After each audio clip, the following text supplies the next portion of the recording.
Welcome back, movie fans, to The Movie Date with Rob and Matt. This is a podcast for people who love talking about movies but don't want to be too smug about it. People who love movies but don't want to be smug about it. People who love movies. We love movies. We love them and we love talking about them. They're not mutually exclusive. You can love both. It's weird if you love talking about them but you don't love them. Yeah, you might be a psychopath. That's real hipster. You might be a sociopath at that point. And they're like, oh, I'll just absorb this kind of media that I don't really care about, but I'm very good at talking about it. It's like, I'm Matt. I'm Rob. Rob's a little kind of sneezy, sicky today. Yeah. I'm not sick. I have bad allergies. Yeah, he's just kind of allergic. The weather has been kind of wild lately. I guess it'll always be. The weather sucks. My garden is a jungle. I noticed all the that. pollen just up in the air, wafting around. I imagine seeing like all of a sudden there are giant spores. Alien spores in the sky, like Ex Machina. You just walk towards it, goes, and you just get not Ex Machina from Annihilation. The other Alex Garland. If you go down in the wrong way, you just end up like a flower bush looking like a person. Yes. Yeah, you get refracted. Today, I forgot about that in that movie. Dude, I was talking about that movie yesterday. It's great. It's a great movie. There's a part where a bear eats a lady and gets part of her voice. Well, it has the voice already. Yeah, or something. And it comes through and it starts screaming like, "Oh, fuck Alex Garland." We were just talking about he's got this new movie, Men, out. Yes. Which is very on the nose, but apparently it's bonkers. We'll talk about that. Oh, I'm yeah, sure. because it's called Men, and it's about how men it's suck. an evil man. Willow, sit down. Willow, big dog. Sit down. Lay down. Yeah. See, once you get in Rob's place, you got to roll with the big dogs. Yes. This studio rolls with the big dogs. She gets bored. I'm gonna let her sit up here as long as she behaves herself. Mm-hmm. So today we got some movie news. Primarily, we're going to talk about trailers. We're going to talk about a few trailers, a few movie things, and we're going to get to talking about Doctor Strange and the Multiverse of Madness. Yeah, Sam Raimi directed another. What's the last movie he directed before this? Is it Drag Me to Hell? No, I think it's Oz the Great and Powerful. Sam Raimi did that? Yeah. That movie was all right. Yeah. It's the one with James Franco. Yeah. I think that came after Drag Me to Hell. I'm almost certain it did. Yeah. Drag Me to Hell, by the way, great movie if you haven't seen it. We talked about it on a previous episode. Yeah. I forgot which one that was, but we did talk about it on a previous episode. I think we were talking about like horror movies that were underrated. That was a good one. But we're talking about Doctor Strange and the Multiverse of Madness. But before then, we got trailers. A couple of things to talk about. Some movies that are coming out. Yeah.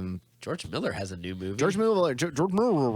I thought for sure like when he did Mad Max, like that's the last thing he's gonna do. Well, because that movie was a hellscape to make. Yeah, because you're in the Tunisian desert, 100-degree heat for like I don't know how many months. Tom Hardy and Charlize Theron don't like each other, and they did not like each other, but they were professionals and got through it. And everybody, as I forgot what filmmaker said it, but he said he went to the set and he's like, I'm surprised that everyone is not dead during the Mad Max Fury Road. There's a book that just came out called Blood and Chrome about the history of the making of Mad Max Fury Road, which took 10 years in concept and then like 5 years in production. Yeah.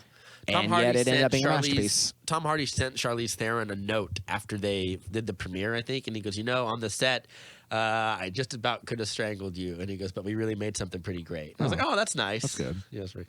I can understand why they wouldn't want to. That lack of friendship was forged in iron. Yeah, but and George Miller is not one of these directors who's famed for being like an asshole with a mean set or whatever. No, like, he's a very nice guy. It's just nature is cruel. Yeah, and his ambition is so. I mean, that 20-minute fight scene wasn't good enough. Let's do it again in this weltering do it heat. again. Well, I have to imagine everybody still walked away like, hey, we made one of the best movies ever made. I don't think they did. I think they walked away from that movie and be like, well, that was kind of cool. Maybe it'll do all right or whatever. And then it came out and kind of like low-key blew up. Yeah. It became like a big deal. It kind of became The Edge of Tomorrow, but without flopping. Like, it was this movie that no one knew was... I think it's like... I mean, you got to look back at the Oscar nominations. Most nominations I think it's probably better year. than Edge of Tomorrow, but Edge of Tomorrow was a movie that came out, and then it didn't get promoted very well, and it kind of floundered, even though it's a dope movie. Right. This is the opposite. Cult classic itself. People are like, hey, that's worth revisiting. Much like a lot of Alex Garland's movies are kind of like that. People say that about Dredd, which he technically didn't direct, but he kind of did. Yeah, he kind of did direct. Annihilation, for instance, or be like, oh, those are worth going back to, even though they kind of didn't do well. But like when Mad Max Fury Road, you know, it did well. It's like, no, it's not just a small hit. Like, it's a masterpiece, and everyone agrees with it. It's like it's just that shouldn't have happened. It doesn't make sense that happened. A lot of people think it's the best of those movies too. 100%. Yeah, it's one of the best action movies ever made. It's either that one or it's Mad Max 2. Or it's Road Warrior. I really love Mad Max. I love Road Warrior. Yeah, You like the first one more? The first one's fine. The first one is the Road Warrior. No, the first one is Mad Max. Second one is Mad Max the Road Warrior. Mad Max 2 is... Yes, the first one's Mad Max. Second one is Mad Max Road Warrior. Third one is Beyond Thunderdome, and then Fury Road. Okay, yeah, all right. And Thunderdome's not bad. Thunderdome's fine. Not bad. I like the second one is my favorite. Yeah, that's Road Warrior or the Road. It depends on if you're from Australia or America. They put it in different things. The first one is when his wife dies and all that stuff. Yes, he's a cop, and so it's very here. contained. That's Road Warrior. No, that's here. It's Mad Max. Is it? Yes. I have it downstairs. I could have sworn it was Road Warrior. Yeah, it's like Terminator 2 Judgment Day. Okay. It's Mad Max 2 The Road Warrior is how it was displayed here, but for the most part, we just call it the Road Warrior. Okay. It's kind of or it's kind of like what's the other one that kind of does that thing where it kind of changes the concept of it? X-Men 2 or X-Men United? No one calls it that. Yeah, no one's ever. Rambo. You know, the first one's called First Blood. It's technically First Blood. And then it's Rambo First Blood Part 2. Yeah. And then they just like, oh, that's Rambo 2. It's also a good movie. It's also both are good movies. Yeah. Anyway, George Miller is not have any cars in it as far as I'm concerned. In fact, it looks like it's hopping between. It is called. Was it 3,000 Years of Longing? Yes. 3,000 Years of Longing. About a genie. Idris Elba as a genie. That recalls to me. The anti-Will Smith. Yeah, it kind of recalls to me Will Smith. It's Will Smith's indie older brother doing the genie. Let me be sure I got that. Yep, 3,000 years, not 30,000 years. Yeah, it's 3,000 years along. Okay. Don't want to make sure we get those numbers. First thing that pops up as I look it up is George Miller was on Variety, and he said it'd be very painful if MGM debuted it on streaming. He really wants this one to be seen. I can imagine that. But him saying it'd be very painful, I'm just like, are you Bane? Yeah, I mean, if we put your movie on streaming, would you die? It'd be very painful, mate. It'd be very painful. It'd be very painful, mate. Do you feel in control? Put the fingers right there. Yeah. So Tilda Swinton plays the lead, and she is playing a woman of age who is later in her life. Apparently, she had a husband at one point. Kind of sad. Yeah, she's playing a normal person, which Tilda Swinton doesn't get to do very often. A normal Tilda Swinton person. A normal Tilda Swinton person. She's usually, if it's Wes Anderson, she's usually dolled up in some way. If it's everybody else, she's usually playing some kind of androgynous, ethereal creature. Like in Constantine, where she plays the Archangel Gabriel. Yeah. But is she a man or a woman? They're aliens. I mean, they're angels. Yeah. But if you follow all the memes, all angels are a bunch of wires of eyes. She finds it's not a lamp. No, it's like a little bauble. It's like a little bauble, and she's cleaning it, and it pops out, and you get what a lot of women would want, which is a giant naked Idris Elba in your room. Yeah, but he's like giant. Yes, he's giant. He's like 19. Yeah, his giant tall. hand is there, and he's just like, we can make a wish, mate. And it's Idris Elba. And he can shrink down his size and everything. But apparently, for one thing I noticed in this trailer, I don't think there's a line of dialogue without the word wish in it. There's a lot of that. Yeah, and I'm kind of like, that has to be purposeful, and hopefully the script is better than I think it is.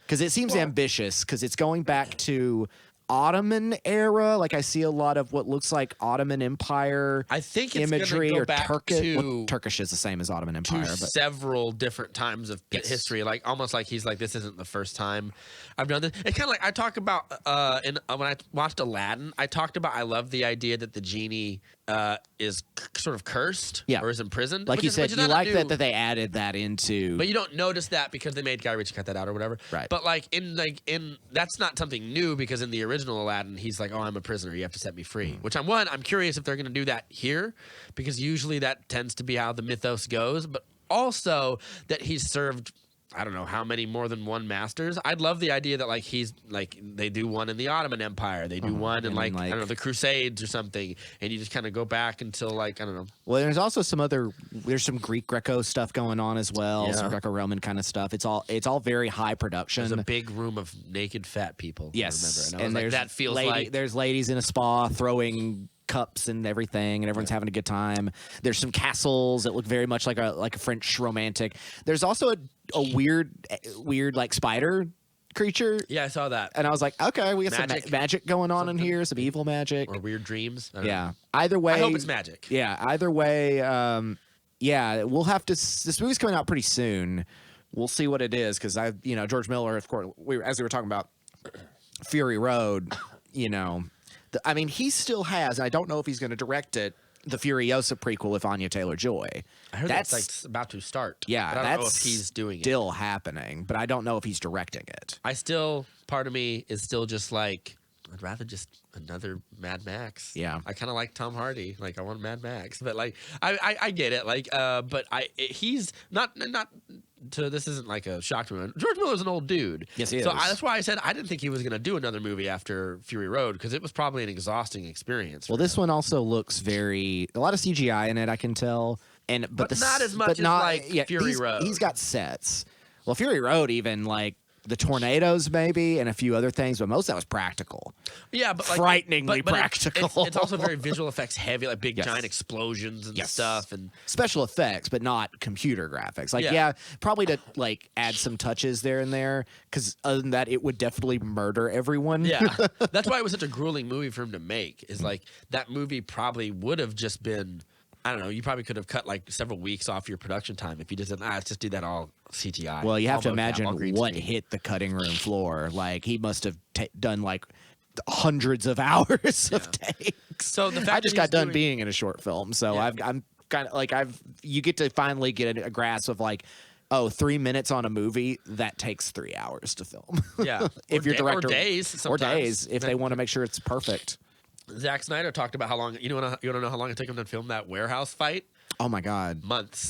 Yeah, because it's a lot of choreography. That's not even including like the stunt coordinator and the second unit director getting together because his second unit director is his stunt coordinator, which is true for a lot of people. So they got together and they filmed Willow. And they filmed, they did previs for all that stuff and filmed just generic takes of it. Willow, get down. Sit down, honey. Get down right now. Sit down and knock over everything. Sit down. Tall. Sit. Hey, you want to go outside? If you're going to be in here, you need to be on your best behavior. We got tail circles. All right, take a seat. Lay down. Pump. Halt. Stay. All right, stay. So, yeah. But that stuff takes a long time. And he goes, you'll spend hours just on like you remember the part where Batman's fighting like 4 dudes and he's like and he blocks both of them and then like it's a quick shot of maybe 4 seconds. He's like that took like days. Oh yeah, just getting it to where it feels supernatural and where everybody is comfortable enough and it's consistent with with the storyboards. He was everything. Like it took us like several hours before we started keeping takes. We were like, no, no, no, you gotta make sure it looks good. No, and then finally, like everyone starts getting into the rhythm, and that's with all that preparation. So, like a movie like Mad Max with all those visual special effects and sets and cars and crazy people playing giant bass guitars on top of it, on fire. Yeah, like I can only imagine like the craziest stuff you've ever seen in a movie. Yeah. The problem is I keep spiking Willow. I keep looking in her eyes, and she looks at me, and she's like, "All right, we're hanging out." I'm going to go put you downstairs. Yeah, we're going to take a pause for a second. Well, we're going to cut that anyway. Yeah, I just keep looking at her, and she looks at me, and it's just like, let's do it. Go on. Go on.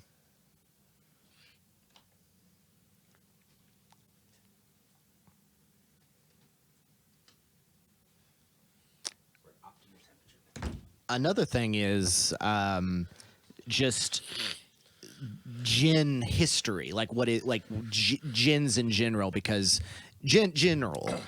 because you have the traditional djinn, the genie in the westernized concept, but in the Arab world, like jinns are demons, and sometimes like jinns and ifrits are like it's like fire demons and it's like ghosts. Says, like and there's things. not a single story of people getting to make wishes that isn't a cautionary tale. Right. And I think Idris Elba, the movie's very self-aware. That looks like it's going to be very self-aware of that, trying to take these expectations and subvert them. There's a part where she says, "I'm beginning to wish I had never met you," and he's and like, he goes, "No, don't wish don't that." say and then that. like, and because like that opens up all sorts of probably parallel realities and stuff. It looks like it could get really real trippy. Yeah, because I read the premise and it says like it all bases around the conversation they're having in this hotel room. So anything of dialogue or anything could change the whole map of things. Yeah. But it's like for me, like occasionally I'll watch like ghost hunter videos on YouTube, and there's a whole subgenre of people in like Jordan and Saudi Arabia and stuff. These teenagers who go to these like abandoned villages because there's like a ton of these just abandoned, and be like, yeah, no, there's jinns here, like, and it's not a genie, it's a demon, and it's particularly an Islamic demon. Yeah, because they'll be sitting there, you know, I forgot what it would. Saying a lot of prayers and things.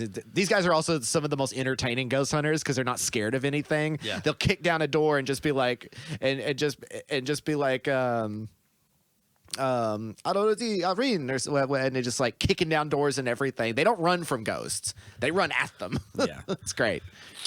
Ghosts aren't real, world. I hate to tell you. I hate to tell you, listeners. Ghosts are real. They are real in the movies. But they are real in the movies. In the movies. Someone said I was on a podcast where we had like a giant argument about whether or not ghosts were real and stuff, and it was the funniest. As I've said before, I have no backing for it. I just have a lot of fun with ghost stories. Sure, so yeah, that's fine. I suspend my disbelief enough. I watch horror movies, but I'll watch stuff there with my arm folded, going just like ridiculous. You watch Ghostbusters and just be like, this is so stupid. You're just like, this is so dumb. But it's fun. But this movie looks really interesting. It'd be definitely something to check out. You know what movie looks really interesting, and everyone's gonna have their hot take. I don't care. Avatar 2 looks dope. Do you want to save Avatar talk after we get these other ones done? No, because we only have like one more. We have Cronenberg and Cronenberg. Yeah, that was it. I it. still want to talk very briefly. Let's go talk Avatar then, real quick. Yeah, because Cronenberg, I'm going to be like, looks creepy and weird. Let's go I ahead don't understand any of it. David Cronenberg has a movie coming out soon called Crimes of the Future, which is his return to weird body horror, psychosexual body horror that he'd done previously in like Existence and in Videodrome and in Crash. This seems very much like Crash. Are you familiar with the plot of Crash? Is Crash the one that everybody makes fun of for winning Best Picture? No. There's another movie called Crash. That's the one where everyone's racist. Oh, yeah, okay. Yeah, that's that Crash. It's the one that's not Babel. Okay. Babel's the better movie, but Crash won Best Picture because it was a giant white guilt movie. Okay. Yes. No, I'm not familiar with this. Crash is a 90s movie with James Spader and I think Kim Basinger, I don't know. Either way, it's about a bunch of people who discovered that they all have a like destructive fetish for car accidents, and so they become like they chase death and then like have sex with each other after being in car accidents. And sounds like something David Cronenberg. It's very Cronenberg, and it's that idea of like man and machine becoming intertwined in this intimate, fucked up way. So that's what Crimes of the Future seems like. Except he's like, what about that? But surgery, transhumanism, becoming more human than human or less human than human. There's a man dancing around covered in ears. Yeah. And Kristen Stewart really wants to like get literally inside Viggo Mortensen. Yeah. Like he's like, I want to like open you up and get inside you. It was Lea Seydoux. It might be like, Kristen Stewart. David Cronenberg was saying something in an interview recently about like because all of his movies, not all of his, most of his movies that I've seen, the most recent trend have been a little more down to earth, like From Your History of Violence to but even I was gonna say all of his movies have like a type of there's like a sexuality to all of them. Yes, History of Violence has one. Mm-hmm. Eastern Promises definitely has one. I mean, this one's probably gonna have one. Crash has one. The one about even The Fly, a most dangerous idea or whatever, is literally about Freud and Jung. and that's apparently that movie's boring as sin, but it's about Freud and Jung. That's literally all about psychological sexuality. Yeah, and even The Fly, like she has nightmares of giving birth to like that's in all larva. That's in all of his. The Brood is also about giving birth to larva. Yeah. So like that's all. A lot of his movies deal with that. It's why he also said like that's one of the reasons why Alien is so terrifying is like because it has to do with like it's kind of about rape and being violated. It's about violation. This thing, yeah. Like shoves its phallic thing down your throat and lays its eggs inside of you, and then they burst out. And they also burst out of you regardless of your gender, your body, your dysmorphia, or whatever. Which, he did not direct Alien. I'm just saying, like that's he's very hyper aware of that stuff. So he was in an interview talking about like how the lack of sex in movies bothers him. Because he feels like he goes like we think about sex all the time, and he goes, but if you watch any number of movies, and he didn't turn it into a big like anti-Marvel. Yeah, he didn't do one of those things, but he did use those as examples. He's like, you know who I'm talking about. Yeah, but he was like, if you go and see a lot of blockbusters, like, is anybody having sex? Is anybody fucking? Like, I don't think so. Yeah. Like, so I kind of like his perspective just for that alone. Like makes him his movies really unique. And it's like if you sat me down, I guess like we are right now, if you sat me down and said, how would you want to do this? And I'm like, it's like, how do I describe this to explain, like, does that mean I need to see a very particular, like, actual, like, sex scene in a PG-13 like action movie or whatever? No, but I don't think he's saying that. I need intimacy. I need to know that these characters have some kind of humanity. I think David Cronenberg would concede, like, obviously, if we're talking about kids' movies, like, I think that's one thing or whatever. He's like, but when you start like edging towards the more adult, and he goes, even more adult movies have become weirdly chaste, almost as if we're embarrassed to talk about the thing that we only think about all the time. And he was like, maybe there's something to that. Maybe it's because we're surrounded by it all the time. Oh no, I think it's corporate. I do think it's corporate. I think it's corporatized whitewashing in order to keep everything as very particular as possible. Yeah. That's why who's the other guy that's kind of like David Cronenberg that also makes movies that seem to be mostly about sex? It's he did RoboCop. Paul Verhoeven. Yeah. He's kind of the same Paul way. Verhoeven's very similar. Cronenberg is very Canadian, and Paul Verhoeven is very German. Very German.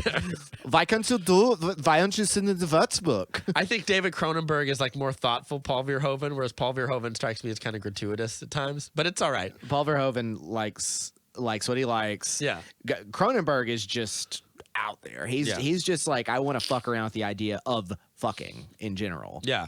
But like this movie, like the way I'm using this, I'm sounding like George Carlin. It's all about fucking. You can't show them that, but you can talk about it. Yeah. You can allude to it. The part, like the movie feels the whole trailer felt weirdly sexual without any real gratuity. Yeah. Like when she's opening up, he has like a zipper. He's a zipper in his belly, and she's like, I'm getting in. She's like tries to put her tongue inside of it, and I was like, violating, but it's also, I imagine, he's consenting to it. It's more fetishizing than violating, but like it was very much like, I was like, it's weird seeing things that we would consider sexually explicit if they were during sex, but they're not during sex, so we just see them as goofy or weird. And that's why it's like, this is, the future, where he's making this idea of like, what will our deviations be in the future when we're literally in this idea of literally going beyond the flesh. I hope it gets weirder. He loves flesh. Yeah. He loves the distortion of flesh. Does he, yeah.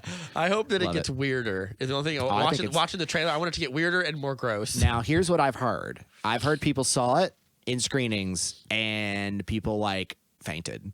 It's one of those movies. I've heard some people say they threw up and a bunch of other stuff. We'll see. That stuff goes everywhere. I feel like that stuff's like, I don't know. People say that about a lot of stuff. Maybe it's just because I've been so desensitized by like watching Game of Thrones and like the scene where dude kills Pedro Pascal and crushes his skull. I was like, to me, like that was like the peak of like brutal violence that I was not ready to see, and then I saw and like now everything's different kind of thing. You're but just like oh. But now, like, whenever I hear people say, like, "Oh, I watched The Green Inferno and I couldn't finish it or whatever," and I'm like, The Green Inferno. I don't know if it's a good. I don't even think if you told that You to probably Eli couldn't Roth, finish it because it was a bad movie. Yeah, like I think The Green Inferno is because I went on YouTube and just was like, Green Inferno death scenes. Let me see what this is, and I'm like, yeah, that's pretty gnarly. That's pretty gnarly, but like, it's whatever. Gnarliness matters more if you care about what's going on. Yeah, like if you said like you think you don't like the movie, Eli Roth will be like, likes that. Yeah. That's what he wants from you or whatever. So like I don't know, like saying like, oh, I couldn't finish it. That's like kind of like the biggest like compliment you could give him. Same thing with this movie. I bet you if you're like, oh, I fainted or I couldn't finish it, good. He'd be like, yeah. It's like for me, I think about something like the one a lot of people remember, which is in the Zoller movie, the Western. Is this a Cronenberg movie? No. It's Zoller, the guy who did Dragged Across Concrete. It's a Western where it's like they're demon like monsters who are taking people. Let me find out. It's like H. Zoller is the guy. I can't remember. I don't know. I apologize if I keep sniffing anyone who's listening. I'm very congested right now. He is very congested. I'm going to try to like edit some of these out, but if you hear me go, I can't do anything about it. Oh, Bone Tomahawk. Oh yeah, I've seen that. That's good. It's like it's like when that guy gets flayed in half in Bone Tomahawk with the Bone Tomahawk, and that's like, but there's a difference between reacting to film gratuity. I'm not talking about violence. Like that's a completely different thing. I'm talking about the technical aspects of gruesomeness, of viscerality. The things that make your skin crawl or like give you like the difference between going, oh, and like I still smiling versus oh. Like something like that me and you would like that we would like be like, yeah, like it's like something like like Northman, which we'll talk about a different episode, but like Northman, I'm watching that and I'm like, whoa, all right. Yeah, it's good stuff.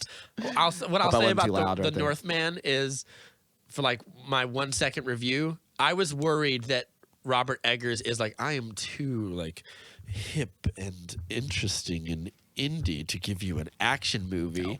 Nope. He delivers, baby. No. It turns into a slasher movie a bit too. Yeah. We'll talk about it another time. But yeah, like, I breathed an audible sigh of relief when I was like, yes. There is one movie. Apocalypto, by the way, is a great example of like when you think of gruesomeness. I know you haven't seen that, but I'm aware of it. Like, there's a part because they have like the Mayans. They have those like big sticks with like little razor blades in the edges of it because they didn't have swords. That's kind of their proxy. There's a part where a guy gets his head like he turns around and like whack like a guy crushes his head with one, and you just see a big giant gaping.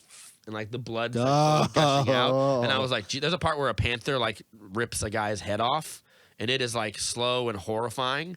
And I was like Mel Gibson understood gruesomeness. Oh yeah, he's all about it. It's like the violence in his movies are I did watch within the last year for the first time. I watched Passion. I watched Passion of the Christ. Yeah. That was a weird choice of being like I had watched something else and I was like, I'm still awake. I've had a couple of cocktails. Let's watch Passion of the Christ. Passion of the Christ. And it's like I've seen those scenes so often now that I'm like, you saw those scenes before you saw the movie. Well, I've seen the pictures, I've seen the scenes, I've seen I mostly was just like, and I've not seen Apocalypto, but I was mostly just more grotesque at like I didn't believe it. Not like in like the Apocalypto, you believe it. The villains, the Roman court and the torturers were so cartoonish. They looked like they had walked off the set of 300. Like some of them were just mutants and like with like weird mutant faces and like fuck you, Jesus. I think that's I was like sort of the point. But then that took away the violence so much to me because I'm like, this just looks like this looks like an edgy cartoon. Yeah. And like that's just how I took about with that. Yeah. I'll say this: there is one thing, and I remember I showed this. Me and my friends years ago did a summer-long marathon of a bunch of horror movies.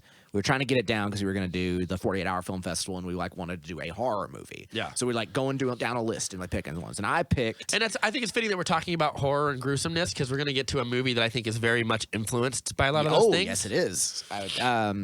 In a very in a Moon way Knight. that No, I'm is kidding. Like is well, Doctor Strange. that has some is Sam Raimi does of course have that history of gruesomeness, but in a different way. I don't think anyone.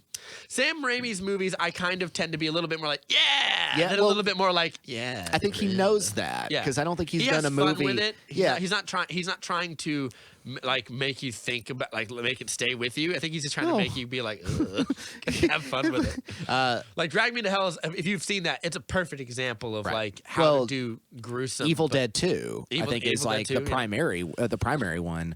Darkman as well, I would say, is that in that wheelhouse too. But I showed them the movie Kill List by Ben Wheatley, which is a movie I really like, but it is an uncomfortable film. It is, without going into too much, it is about two former soldiers of fortune in England who are now like settled down, trying to live a life, but one of them is having financial troubles, and he's also. I think you told me about this movie before. Yeah, keep going. and they decide to take 3 hits. They're like, well, let's go ahead and do some hits again. Let's go and do that.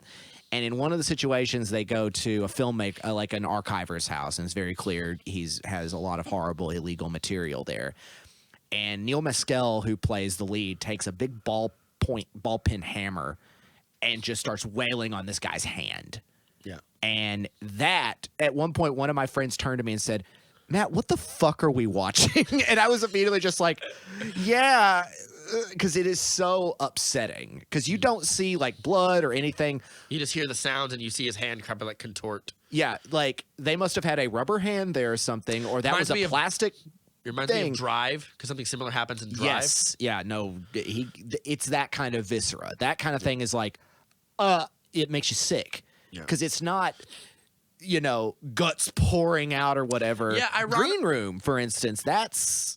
I think a lot of the thing that I rewatched that recently, and there's a scene where a guy his belly gets opened up with a box cutter. Yeah. That gets me. The thing that makes a lot of these scenes really sells it, honestly, and makes your reaction to it either tilt to that was fun or that's going to keep me up for a while. Yeah, is the actors. How they sell it. Mm-hmm. For example, one of my greatest example, The Fly. The Fly is full of gruesomeness. Yes. Partially because it's visibly. And we're back to Cronenberg. It's visibly gross. When he jumps on that guy's leg and he just goes and just vomits up. And it's what makes it more gruesome is that watching Jeff Goldblum turn into something that is not human anymore. Yeah. It literally sheds away his entire self. But if he just did it like he was Jeff Goldblum or whatever, that's not as scary. Or he did it in a way that we still feel like he's kind of human. Mm-hmm. But it's so feral. That means he's fighting in a way to protect himself or something. No. For example, when Anton Yelkin gets his hand hacked by a machete, that arm comes back in, and you're just like, oh God, that is not a fun time. No, and it hit. That's a good example. Saulnier is very good at that brutal violence. His reaction, because we don't see it until after the fact. And he's bawling his eyes out. Which is in a weird way is less gross. An example of this where I was kind of like numbed to it, not because it was too violent, although it's definitely violent, is like we're in that weird middle range where they show you everything and it's not effective. Mm-hmm. And it's not because the actors don't sell it, but like in Valhalla Rising, Mads Mikkelsen opens up a guy's belly and drops all of his guts out. And it's real gross. Right. But I didn't feel like, right. I was like, all right.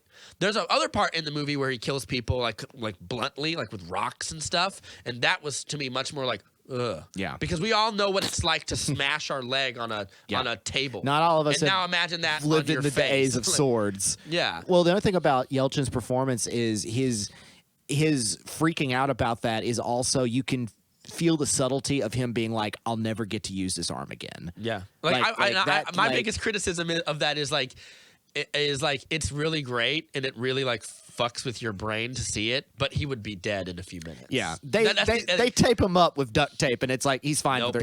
He's not passing out or losing blood. Yeah. Yeah. But I think like, and even to talk about like what builds you up to those things, we see them with the machetes, right? We see them in the mirror. Yeah. So, like, how you build up to it matters or whatever. If you just show us something gratuitous immediately with no build-up and no sort of, like, tense performance to pay off, it kind of feels like well, that's kind of how I felt about, like, Midsommar. Like, when we see a guy blood-eagled, I was just like, whatever. Like I didn't care because I didn't really see the person's like visceral pain. But I mean, for instance, talking about Hereditary, when the girl gets decapitated in there, and you're left with just, and we see very little of that till after the fact, right?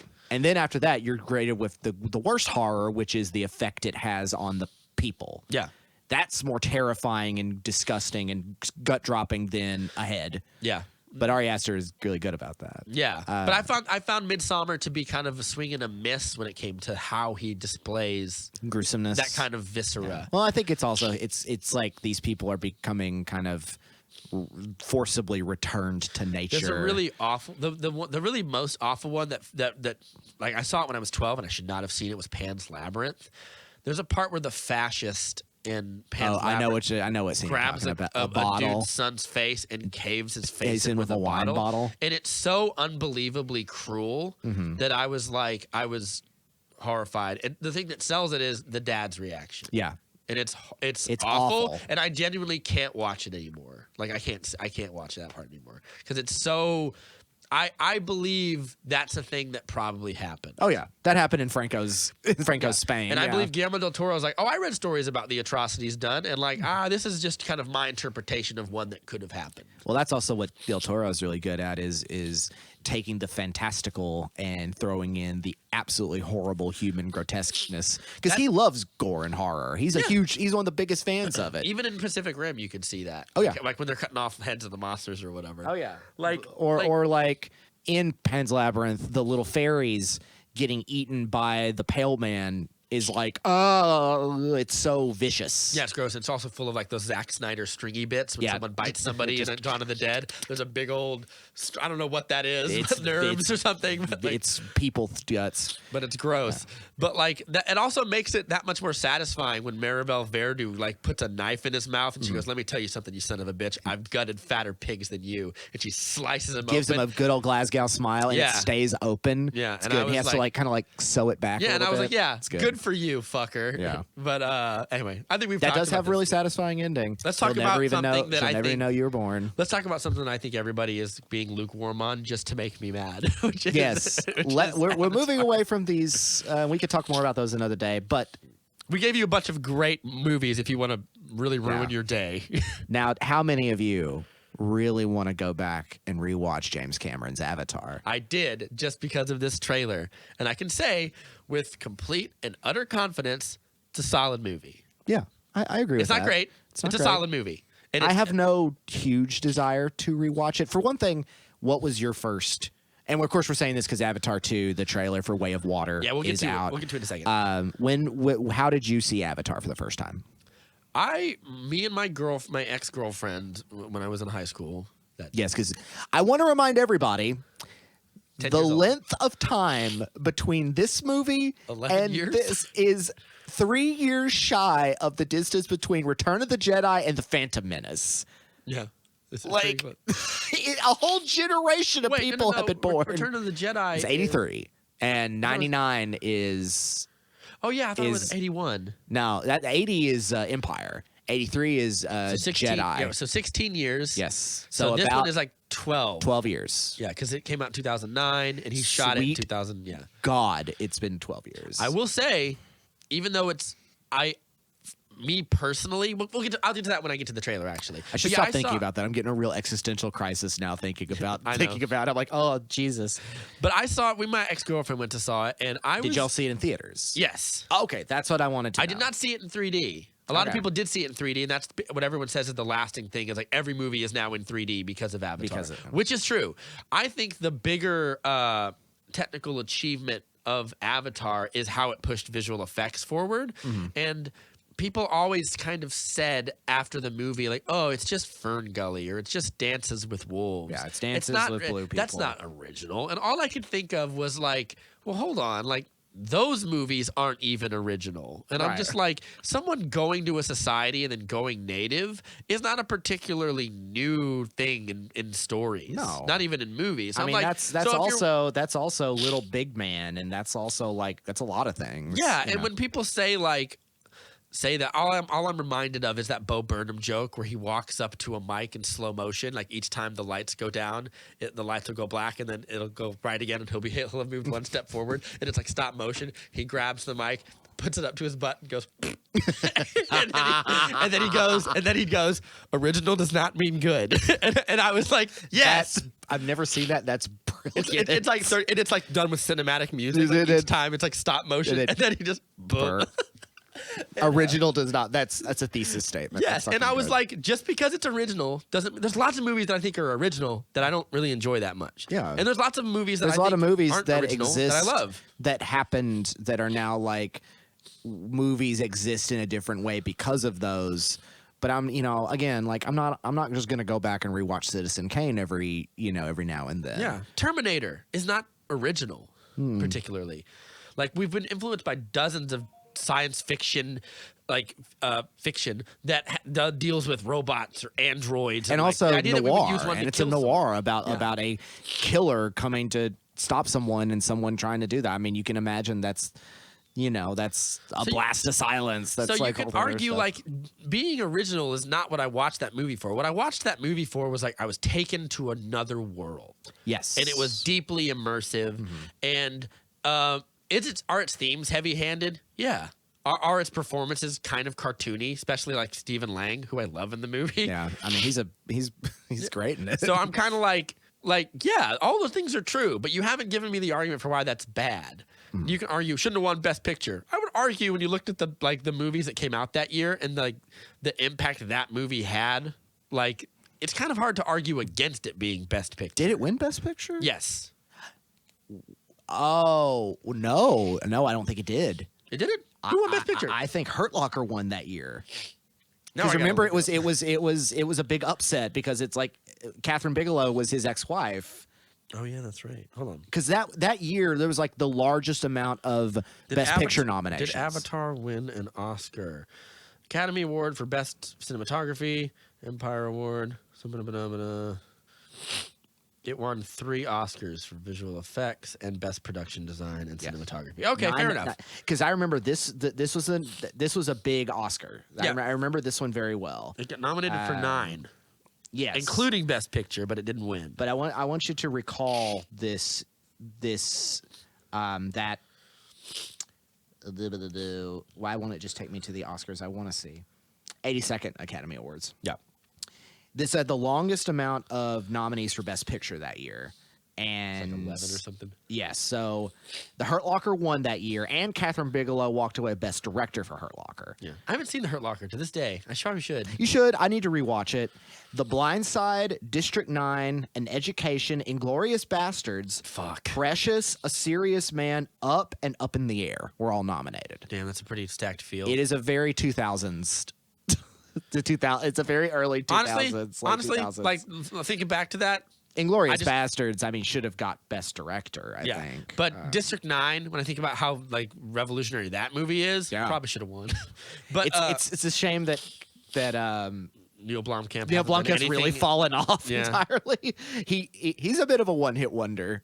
Like I don't know how you feel about Chappie, but Chappie should have been this great story about like that epitomizes humanity. Chappie should have been like, because when I remember those trailers, he's watching like He-Man, and like he goes like, I have the power, and he takes his remote and he kind of like mimics it, and I was like, oh, I know what's gonna happen. He's gonna be a sponge and absorb everything around him, and he's gonna take his morality from our culture, from pop culture, from superheroes and comic books, and he's gonna become kind of like the Iron Giant. He's gonna be like an epitome of humanity, and he's gonna take all of our best qualities, but have to utilize those. It's almost a messianic figure. Yes, and have to utilize those in a world that's deeply cynical and flawed, and covered with Downward. Yeah, and now he gets, and now it becomes kind of a story of child abuse and Die Antwoord or whatever. And it's child abuse and Die Antwoord. It's whatever. Hugh Jackman plays like a Christian fascist in that, right? Well, I don't know about a Christian fascist, but he definitely plays like a really smug Australian like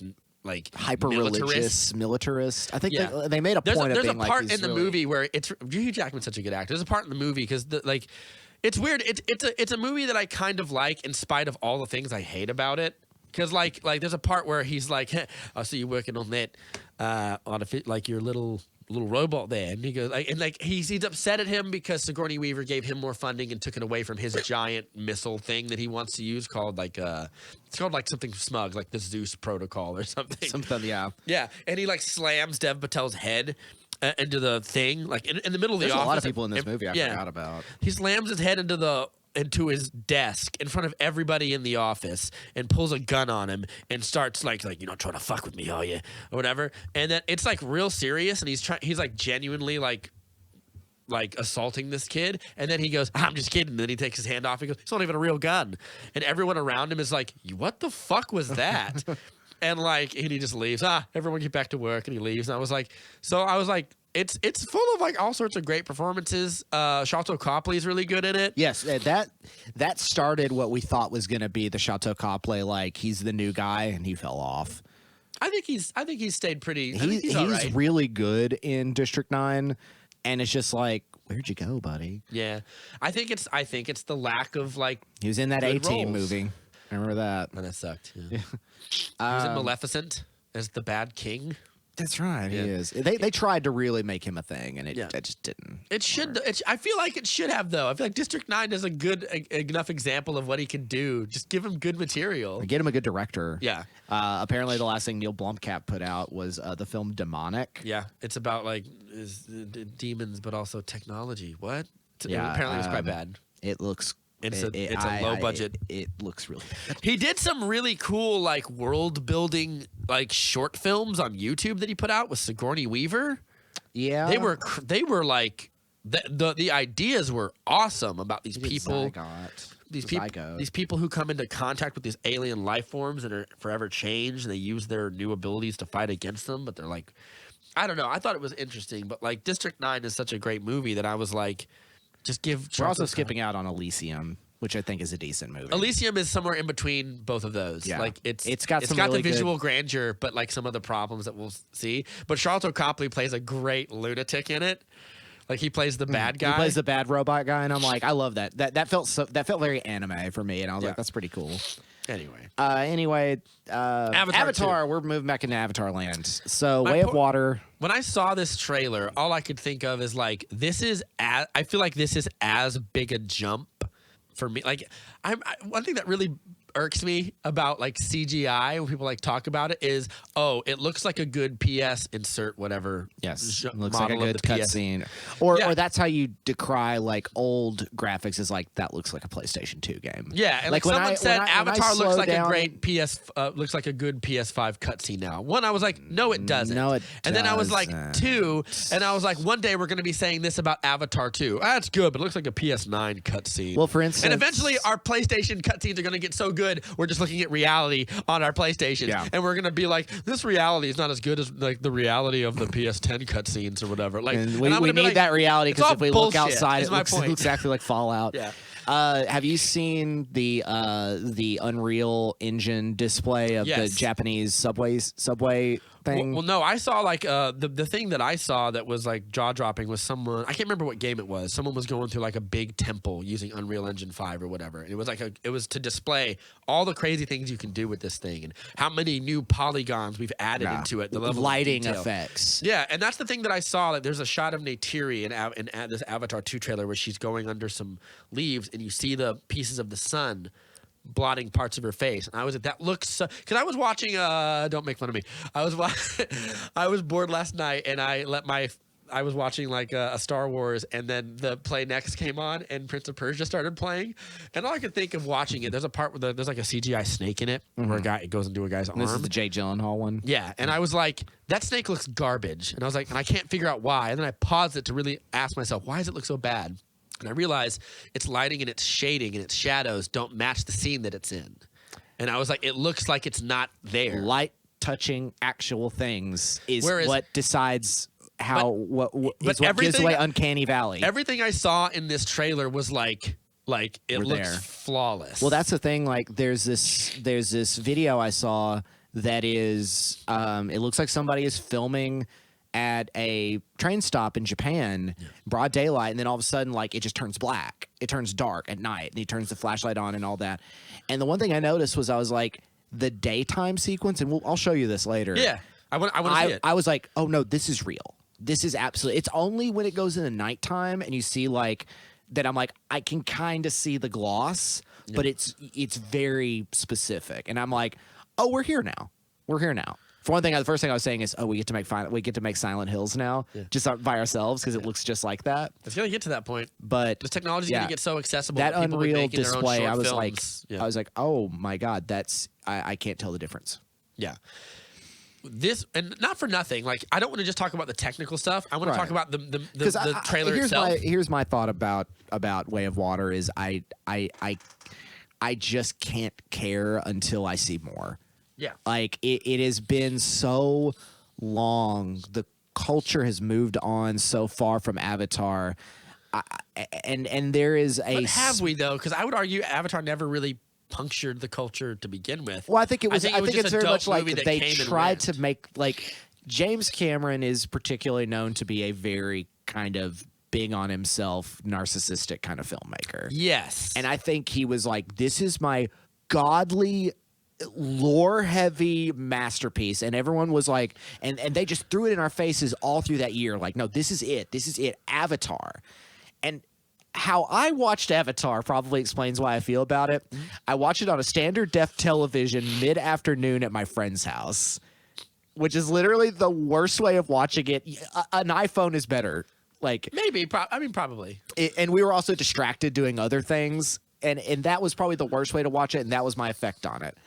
And I was like, oh, this is I'm having a hard time giving a shit. And now that's fair. Almost 15 years later, after so many false starts about like, oh, it's coming out this year. We're gonna get a trailer this year. We're gonna get a trailer this year, and it just kept not happening. Can't get a trailer if you don't start filming. Yeah, and it's like it's gonna happen. It's gonna happen. It's gonna happen. And we finally get to here now, and it's like, oh, it's Way of Water. And for me, I'm just kind of like, if you can find some way to catch my interest, I will go along with you. I still think it's a little too late, and I'm also like, we now have a bunch of people. Oh, it's definitely too late. Because there's a whole generation of these kids good that it's who are like born, who are like 16 now, and if I sat there and said, hey, did you ever see Avatar? They'd probably be like, no. What, the anime?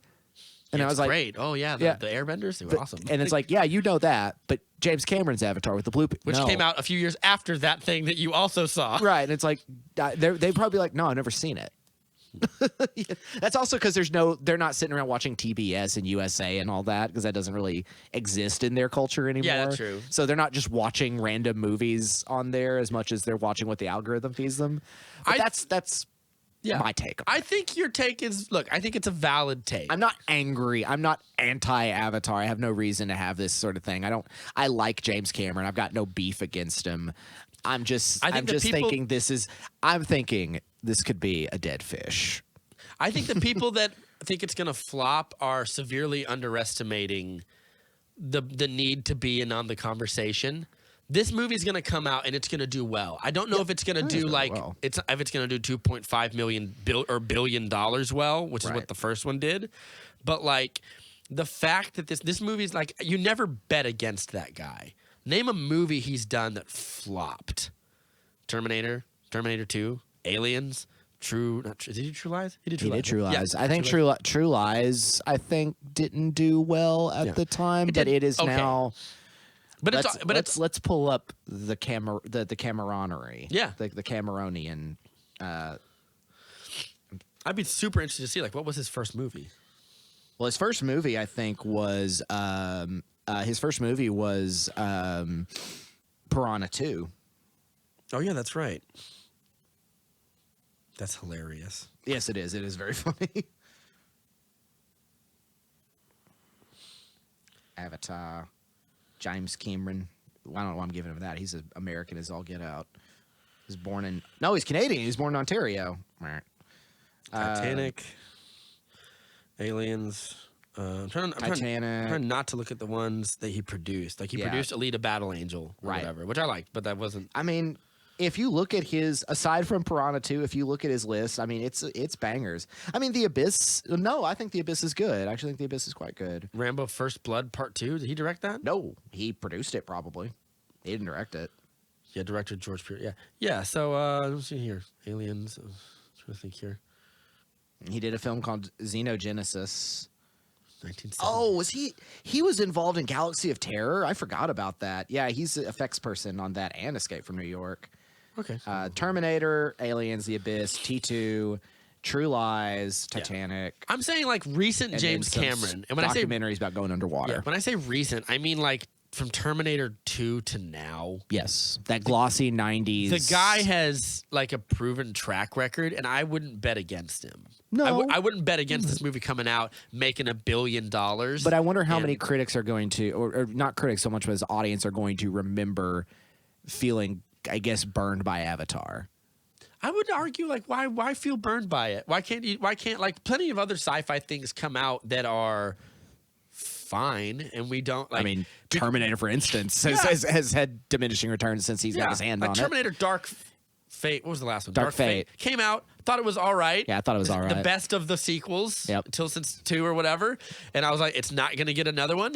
It's positive to mixed for me, and it's just a thing that exists. Yeah. If it made $1 billion, I wouldn't have any more or less animosity towards it than what I do right now. So like Avatar, and I would argue there are things to watch in Avatar that are awesome. Like the big air fight they have at the end, awesome. Yeah, it's a great. Like the only thing that I think is like when I watch the future Avatar, aesthetic is really cool. Yeah. And all that. I think, yeah. The thing that I watch in Avatar that I'm like doesn't hold up very well, its screenplay and its dialogue is very clunky. Yeah. And it's not very, it's written like in a way kind of like a Saturday morning cartoon is, as opposed to like real if not people. that, it's very YA or very junior novel. Yeah, like, something like that. But It's certainly not gripping. But I love the world. I love the creatures. I love the aliens. I love the idea of giant of mech suits. Yeah, I love the idea of Jake, like this wounded soldier who's like volunteers to get a second life, and that second life takes him. It's a cool concept. It's like I said, it's nothing original, but it is a cool concept. The score by James Horner is awesome. Like everything is firing on all cylinders except for maybe the screenplay and some other performances. And I've given far worse reviews I've given far harsher reviews to movies that had less wrong with them. Like, to be honest, like that's fair.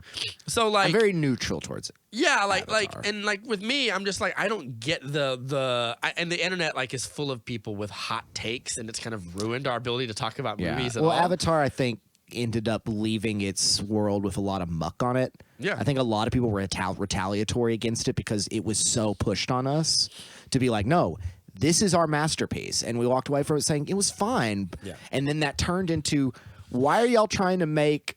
It became, why are you trying to make Fetch a thing? Yeah. Why are you trying to make Avatar a thing? Yeah. Then it just kind of like petered out. But also like it made $2.5 billion. Oh, it was a huge success. Yeah, like we all bought it. You only do that because people kept going. You don't make that kind of money. Unless people go back and see it. It was not a bounce check. Like they put his money where his mouth was, and it was a #1 movie of all time for a while. So like for me, like when I saw this trailer and I saw them jumping on those floating mountains again, the thing, there's going to be a lot of underwater sequences in this as well. I mean, if there's anything anybody knows like about underwater stuff, is James Cameron. Yeah, the shot of the girl like running her hands on the surface and stuff with that underwater whale creature and stuff. I was like, it looks so like it looks like that's what it's like or whatever. And we get to see Stephen Lang again in an Avatar body. He's like the guy when you see the humans and their little factories and stuff. You see an Avatar guy next to him. I'm 99% calling it. That's Stephen Lang. That's Stephen Lang. That's how they bring him back.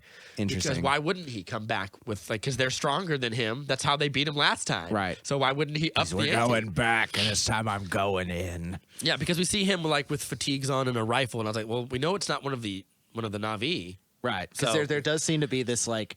There is a faction of them or so that have sort of integrated technology. So those humans are coming back. They're not leaving Pandora, and Jake and Neytiri have a family now, and one of the family might be a human because he has a little gas mask breather on, but he's hugging them and stuff. So I'm like, okay, I don't know how that works. What's going on? Like, we'll see. Yeah, but like at the end, but when the score welled up and everything, and then he rises out of the the water on top of one of those flying creatures, but one of them that was built for the water, then to go to the air. I was like, that's kind of dope. And I would watch a fight sequence that has a bunch of those in them. And then he says the only line of the trailer, which is wherever we go, this family is our fortress or whatever. And I was like, you know what? I personally felt moved by the trailer and by the I said online or something like, if you don't like this trailer, I feel like you maybe lack the capacity for wonder. and I feel like that's kind of my thing. That is a lovely line. I love that as the thrust of the plot that's coming. Yeah. It actually kind of reminds me a little bit of when we went over all the Planet of the Apes movies. Mm-hmm. Like towards the beginning of Planet of the Apes movies are just cool, indie film prestige Avatar movies. Right, but it's the idea of like we have built a family now, and that family is threatened by forces they don't understand, and that leads to retaliation. Yeah, I want more big battles. You'll get all it. that stuff. Yeah, You'll like get it. And James Cameron knows what you want. Yeah.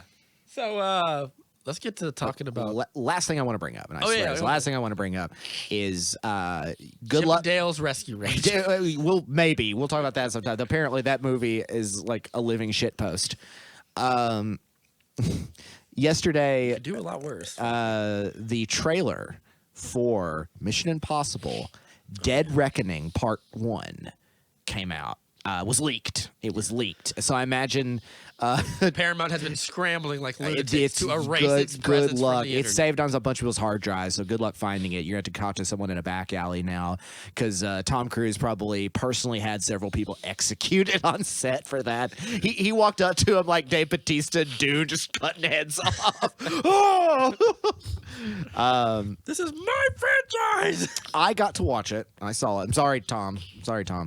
Sorry, everybody. You know what, Tom? I'm not sorry, and I challenge you. I challenge you and your Scientology legal team to do. Oh, we've been shut down.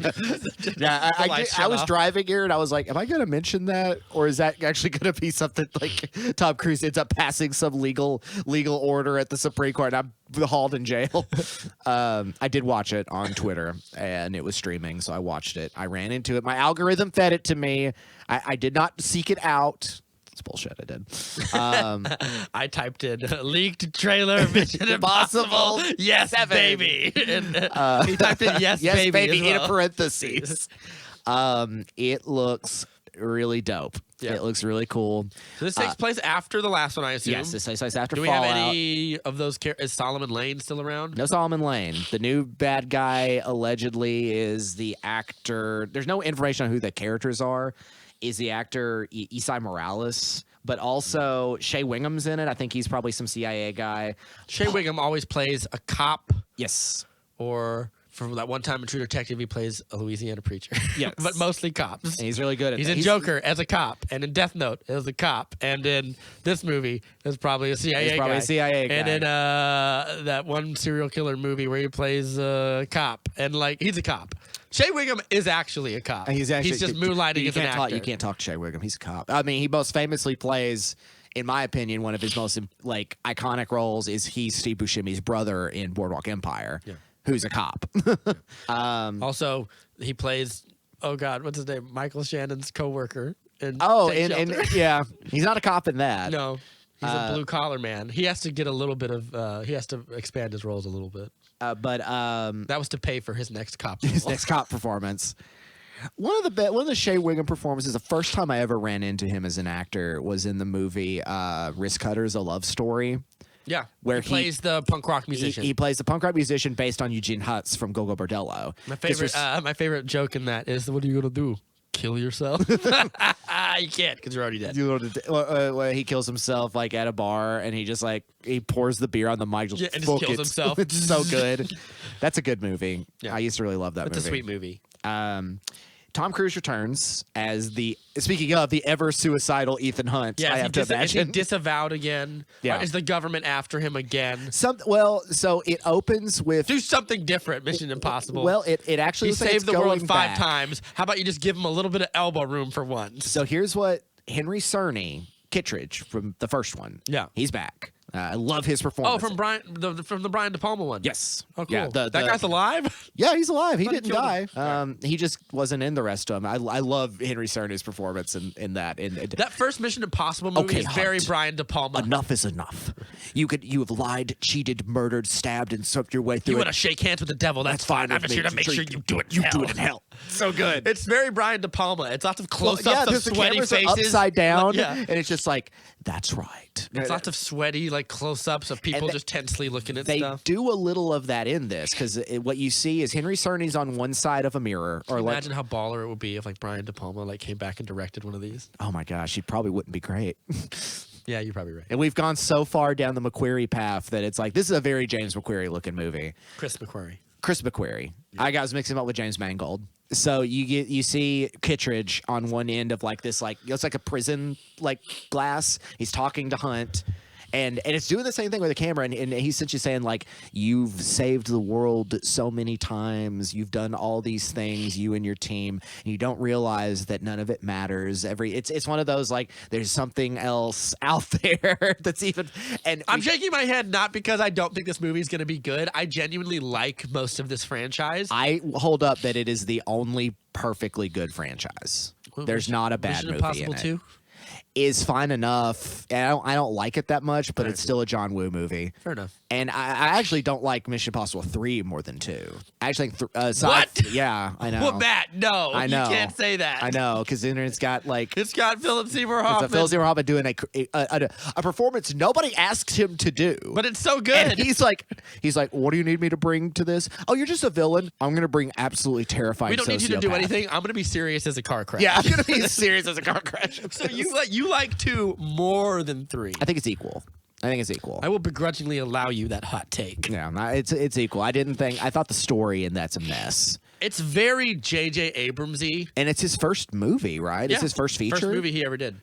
It's got all the lens flares. All the signs were there. There's a mystery thing. The rabbit, we don't know what it is. The rabbit's I don't know. James, he must have made a blood pact with Steven Spielberg and was as soon as I was like, kid, I'll give you, you get a free pass as a filmmaker. You know who I wish would make a blood pact with Steven Spielberg?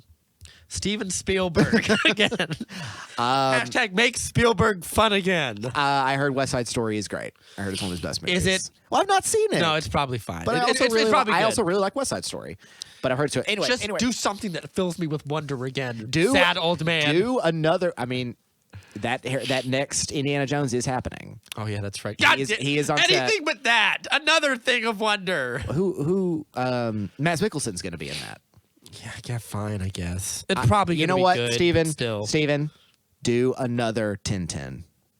We want Tintin. We want Tintin. Do another science fiction story. You haven't done one since Minority Report. I don't know. Minority Report. War of the Worlds was probably after that. So do another one. War of the Worlds has Tom Cruise. Tom Cruise. Getting us back to Mission Impossible. It's a great segue. So, as far as I can see, whoever this Isai Morales is one of the bad guys, and there's a lot of they're all walking very seriously down train cars and doing all that. Palm Clementif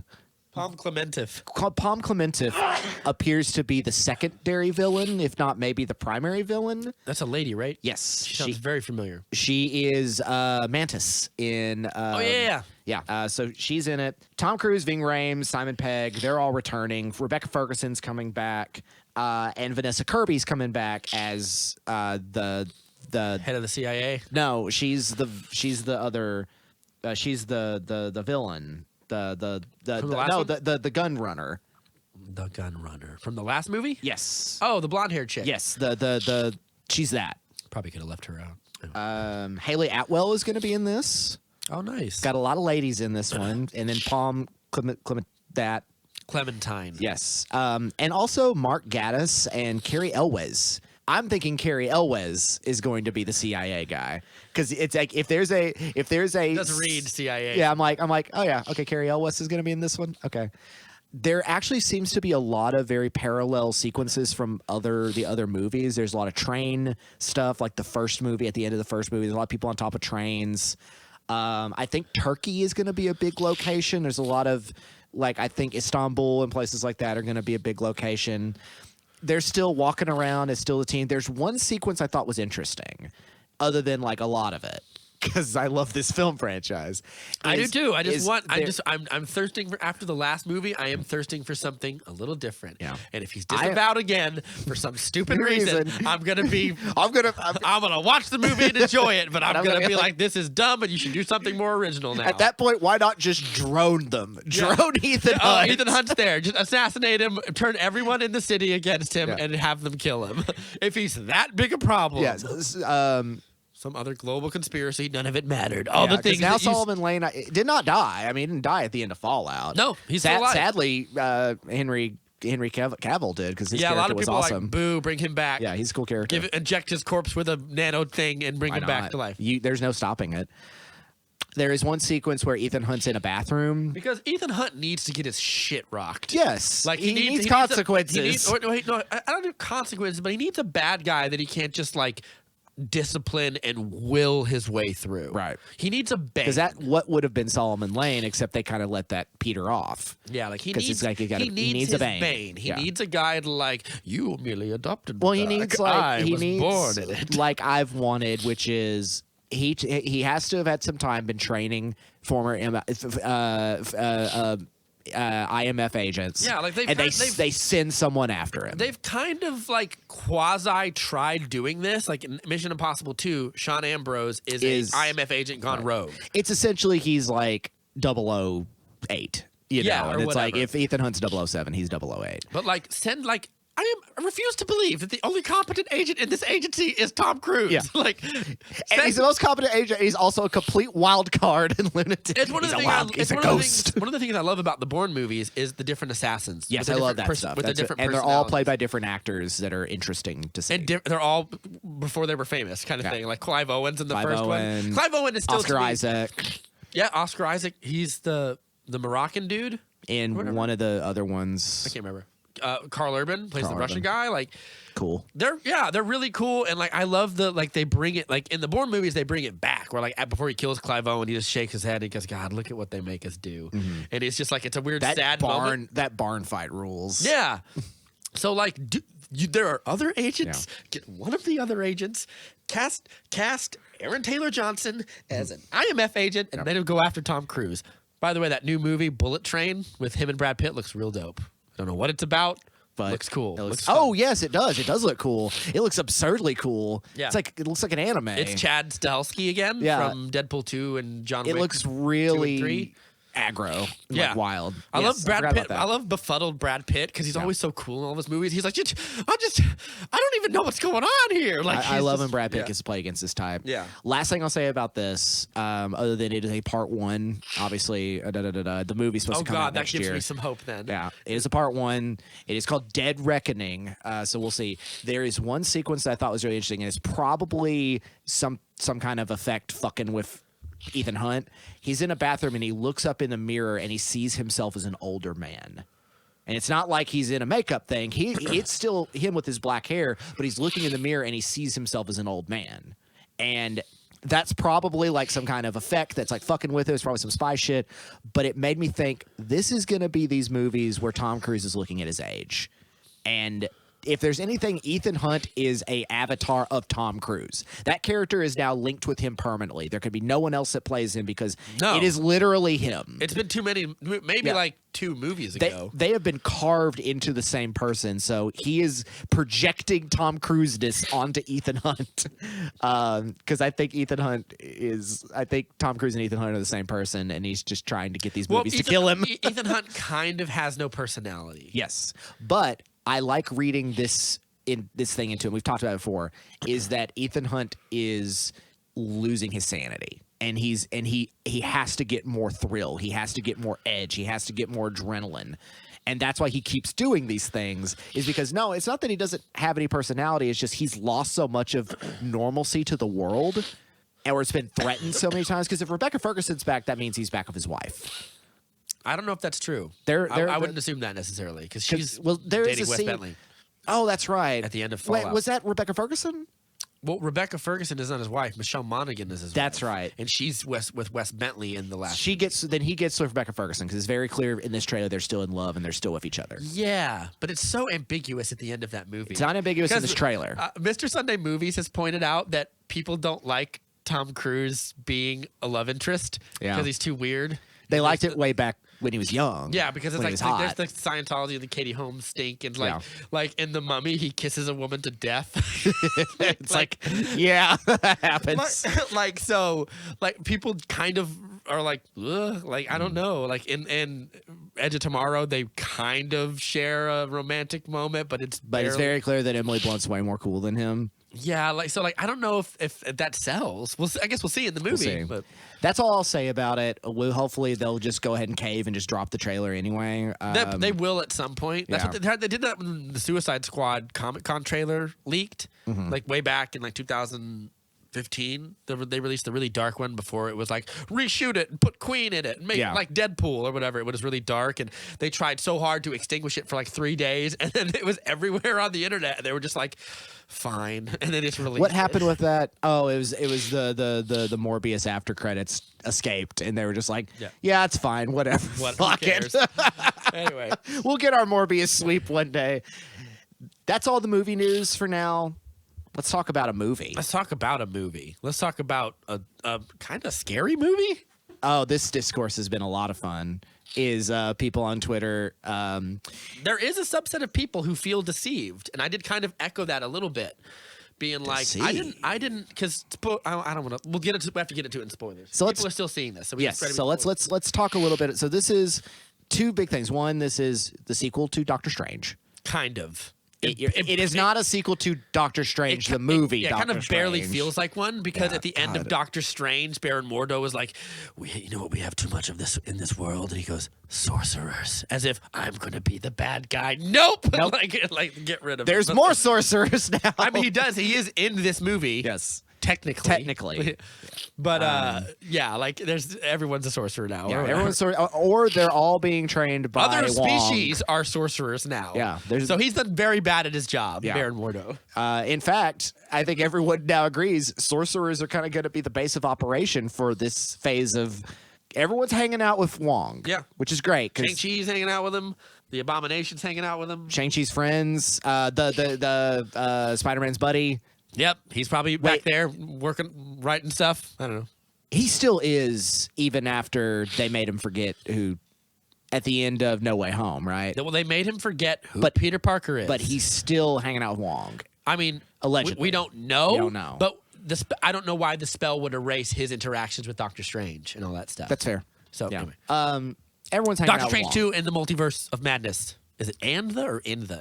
In the Multiverse of Madness. Yeah. So Doctor Strange is just kind of doing his thing. He's going to a wedding. We think it's a funeral. It's a funeral. Yeah, I did think it was a funeral. It is a funeral, and then it's like, who's dead? Who's dead? And he meets with Michael Stuhlbarg, who was his former medic buddy. He's the guy from Lincoln that I remember who says, I said, Mr. McPherson. And he screams it at the top of his lungs. We just mentioned A Serious Man. He's Larry Gopnik in A Serious Man, the Coen Brothers movie. He's wonderful in that movie. Gets around that guy. Yeah, he's a good actor. He's a classic theater actor. He's a big Chicago theater actor. My favorite thing he's in is Lincoln. That's a great movie. Yeah, but and apparently it's a wedding. I don't want to be too spoiler heavy, but they go to a wedding. And it is And we do get a little bit of like, I'm kind of glad this keeps coming up, because I feel like the Marvel movies want us to move past. I'm like, hey, remember that time half the universe died? And the guy sits down and goes, hey, he goes, I lost my cat. And then he goes, and then at first it's a joke. And then he goes, and then I lost my brother and my sister and everyone.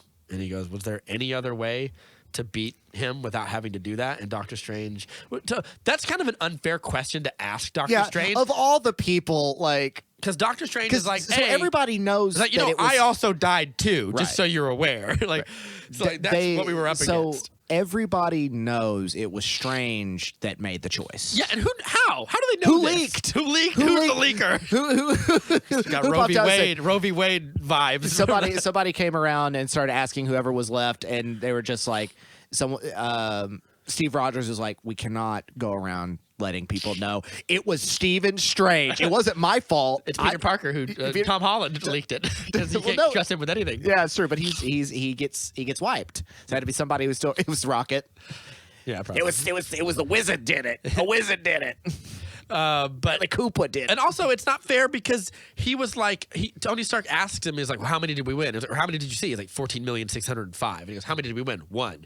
Theoretically, there were other ways that he could have gone further into those realities and seen how many of them we won. But he's like, if I do the math, I would be good. I would be here forever, and like I found the time. first chance, and so I picked that one. Yeah, and the worst thing is I had to do it knowing that Tony Stark is gonna die, and I have to look at him and give him that look. It's such a great moment where he looks at him and he just goes, 1 out of 14 million. This is your moment. This is your moment, buddy.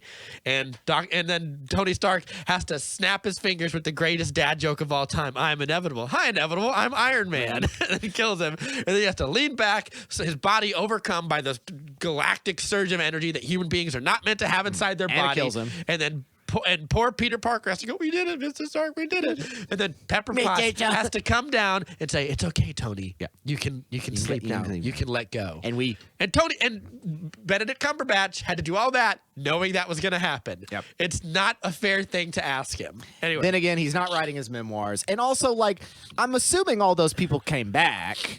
Yes. Like, sure, the tragedy of losing people is one thing, but it's like Michael Stuhlbarg, your cat came back. Yeah. Like, but you ran off now. She's gone. But, like, yeah, so there's that part. And I like that these movies, we haven't gotten away from that part. Like, the thing that happened with Thanos, because they've alluded to, we're not doing any more Avengers movies, is what they've said. I don't believe that. I believe we're going to get a cool cosmic multiversal kind of Avengers team. But if we don't get an Avengers movie, big mistake. We got some big villains out there still. Well, and also, I think we're building up to a new Avengers. And then that's what I'm saying. So we're going to get Kevin Feige said no more Avengers movies, and I'm like, what are you talking about? I think there's probably a little asterisk there, and being like, not of the original cast. Where everybody you're seeing is going to be hanging. You're telling me the Avengers, like one movie, is going to take on Kang the Conqueror? Boo! Don't believe you. Anyway. We get a reference to Kang the Conqueror in this movie with a cameo. We'll get to it later. I don't recall that. Well, you'll tell me once we get past spoilers. Yeah. But so let's let's talk about what we liked about this movie, spoiler free. I think we can both agree and get this out of the way. It has a very unique tone that feels very distinct to Sam Raimi, both visually and in like how he edits the movie, like weird wipes. Later in the movie, I think they let him do it a little more. Yeah. When it starts, it's very much like there's a part where the monsters, like they're fighting a monster and it's fighting up the side of a building. And I was like, that reminds me of Spider-Man 2 and 3. It does. The way its tentacles work remind me a lot of Spider-Man 2. Yeah, it reminds me of that. So there's little, it's like basic Marvel movie, basic Marvel movie. Oh, Sam Raimi. Basic Marvel movie, basic Marvel movie. Oh, big time Sam Raimi, basic Marvel movie, basic Marvel movie. I mean, I liked this movie. I had fun watching it in theaters. I had fun with it. But I cannot deny that the Raimi parts are what thrilled me the most. I agree. I even think it's fair to say, people say like they're still kind of, it's Raimi, but it's still, the edges are very sanded off. Yes. Of thing. Well, if Twitter discourse is to be believed, a lot of I'm going to be really mean here for a second, and I'm just mean Matt. I don't multiverse mean. He has an evil mustache. I have an evil. Yes, he already has a mustache. I have a mustache. Thicker, darker mustache. I have a big old doesn't match beard. The rest I have of a his big hair. old like beard this time that actually looks good. Twitter babies, Marvel babies who don't have any idea about movies, think this movie is really scary and violent and upsetting, and I'm just like, oh, you. And I'm just fucking like, babies. I'm like, y'all need to, because we're going to talk about, at some point, we're going to talk about Moon Knight. Yeah.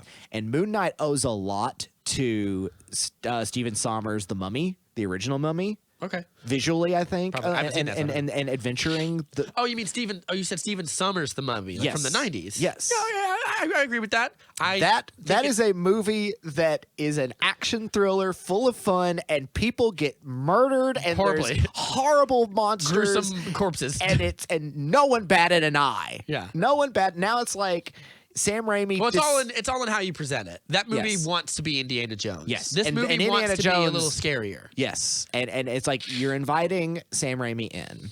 And I don't think this is the majority, but I think there is quite a lot of people who are just kind of like, oh, this is really dark, and I'm just like, Is it? No, it's not really. It's occasionally letting Sam Raimi wink at the camera a little bit. Yeah. It's not. I wouldn't. I think it's darker than your average Marvel movie, but I wouldn't say it's dark. It's like it's not dark in the way that like Batman v Superman is dark. Well, I mean, like, the Batman is dark. It's dark. Yes. But like these movies actually, I would say it's not because it ends with a very hopeful message. But the rest of the movie is dark Yes, as shit. It's gritty. I think is the difference. This is not a gritty movie. There are no gritty Marvel movies. No. By law, there are no gritty Marvel movies. And the other half of people, it seems to be like a big mishmash of people who were like, "Oh, it looks like they really let Sam Raimi off the chain." I would argue no, they didn't. No. And then there's people who are like, "Oh, I wish that we would have gotten more Sam Raimi." I'm a little bit over there, but I understand to some extent why they can't. And then there's people who are like, "I can't believe this was the movie." Like and like they felt like deceived. Not that like they said they hated it, but they were like, because we'll get to who the bad guy of this movie is in a second. But like, let's talk about some of the things that I really liked. Okay. And most of the things that I really liked, other than one, more Wong. Always Benedict Wong great. Being Wong is great. I say that he is the Coulson or Happy adjacent. Like he's now I see that. He's now our buddy. And I love it because he's really great. He's the everyday man. Yes, he's the everyday. He's also Sorcerer technically the Supreme. He's technically the Sorcerer Supreme because Doctor Strange blipped for 5 years. Yeah, so he got it on a technicality. And he's kind of like, I'm not going to give up the title. And I don't think Stephen Strange wants it. I keep the cloak. It stays with me. And hey, I don't think Stephen Strange would do a good job getting a whole school together. I think he'd be too up his own ass about it. He'll be off researching like forbidden magics or something that he's not supposed to. So Wong's doing a good job. More Wong is always good. Yeah. I like the character. We should mention that this is the introduction of America Chavez, who is a character of very recent Marvel character. But she's like a superhero whose name I can't remember. But I don't know anything about her. Stargirl is American something. But her name is American Chavez, and she's a mutant. Yes. But we can't quite call him that yet. I mean, we could. Because they have Fox, but we shouldn't. Or should we? I don't know. But we could call them that if we chose to. And there's nothing Kevin Feige could do to stop us. Right. It'd be funny if right as I said that, the power went off. Oh, we were worried about Tom Cruise. Kevin Feige is the real power holder in this country. Miss America. Oh, yeah. Miss America. But she debuted in 2011, so it's a very new character. It's like Cyborg on the Justice League. It's a recent phenomenon, people. Got all kinds of abilities, but her primary ability that we know is jumping between universes. She can jump between multiverses. And she can jump to the place in between multiverses? Yes. There's like a place in between them, like a void of nothingness, I guess. Well, it's not nothingness. There's all kinds of fractals and things like that. I mean, it's the very way nice looking nothingness. It's a way station in between. And so she pops up. I mean, this is not really much of a spoiler because it's literally the first 5 minutes. No, we can talk about this stuff. I think it's so she's running around with Doctor Strange, a version of Doctor Strange, or a variant, and they're being chased by some horrible demon thing, and they're trying to get this book, and the book is again it's the good book. Yeah, I can't remember what it's called. The book of because the Dark Cliff or the Dark Hold. The Darkhold is the bad book. Yeah. It is the Necronomicon. Yeah, very Sam Raimi. Make a evil. Yeah. Sam Raimi. First thing he did was he come in was like, does Doctor Strange have an evil book in his lore? And the writers were like, no. And he goes, make an evil book. And he slams the door and he leaves. And they're like, all right, it's the Darkhold. Yeah.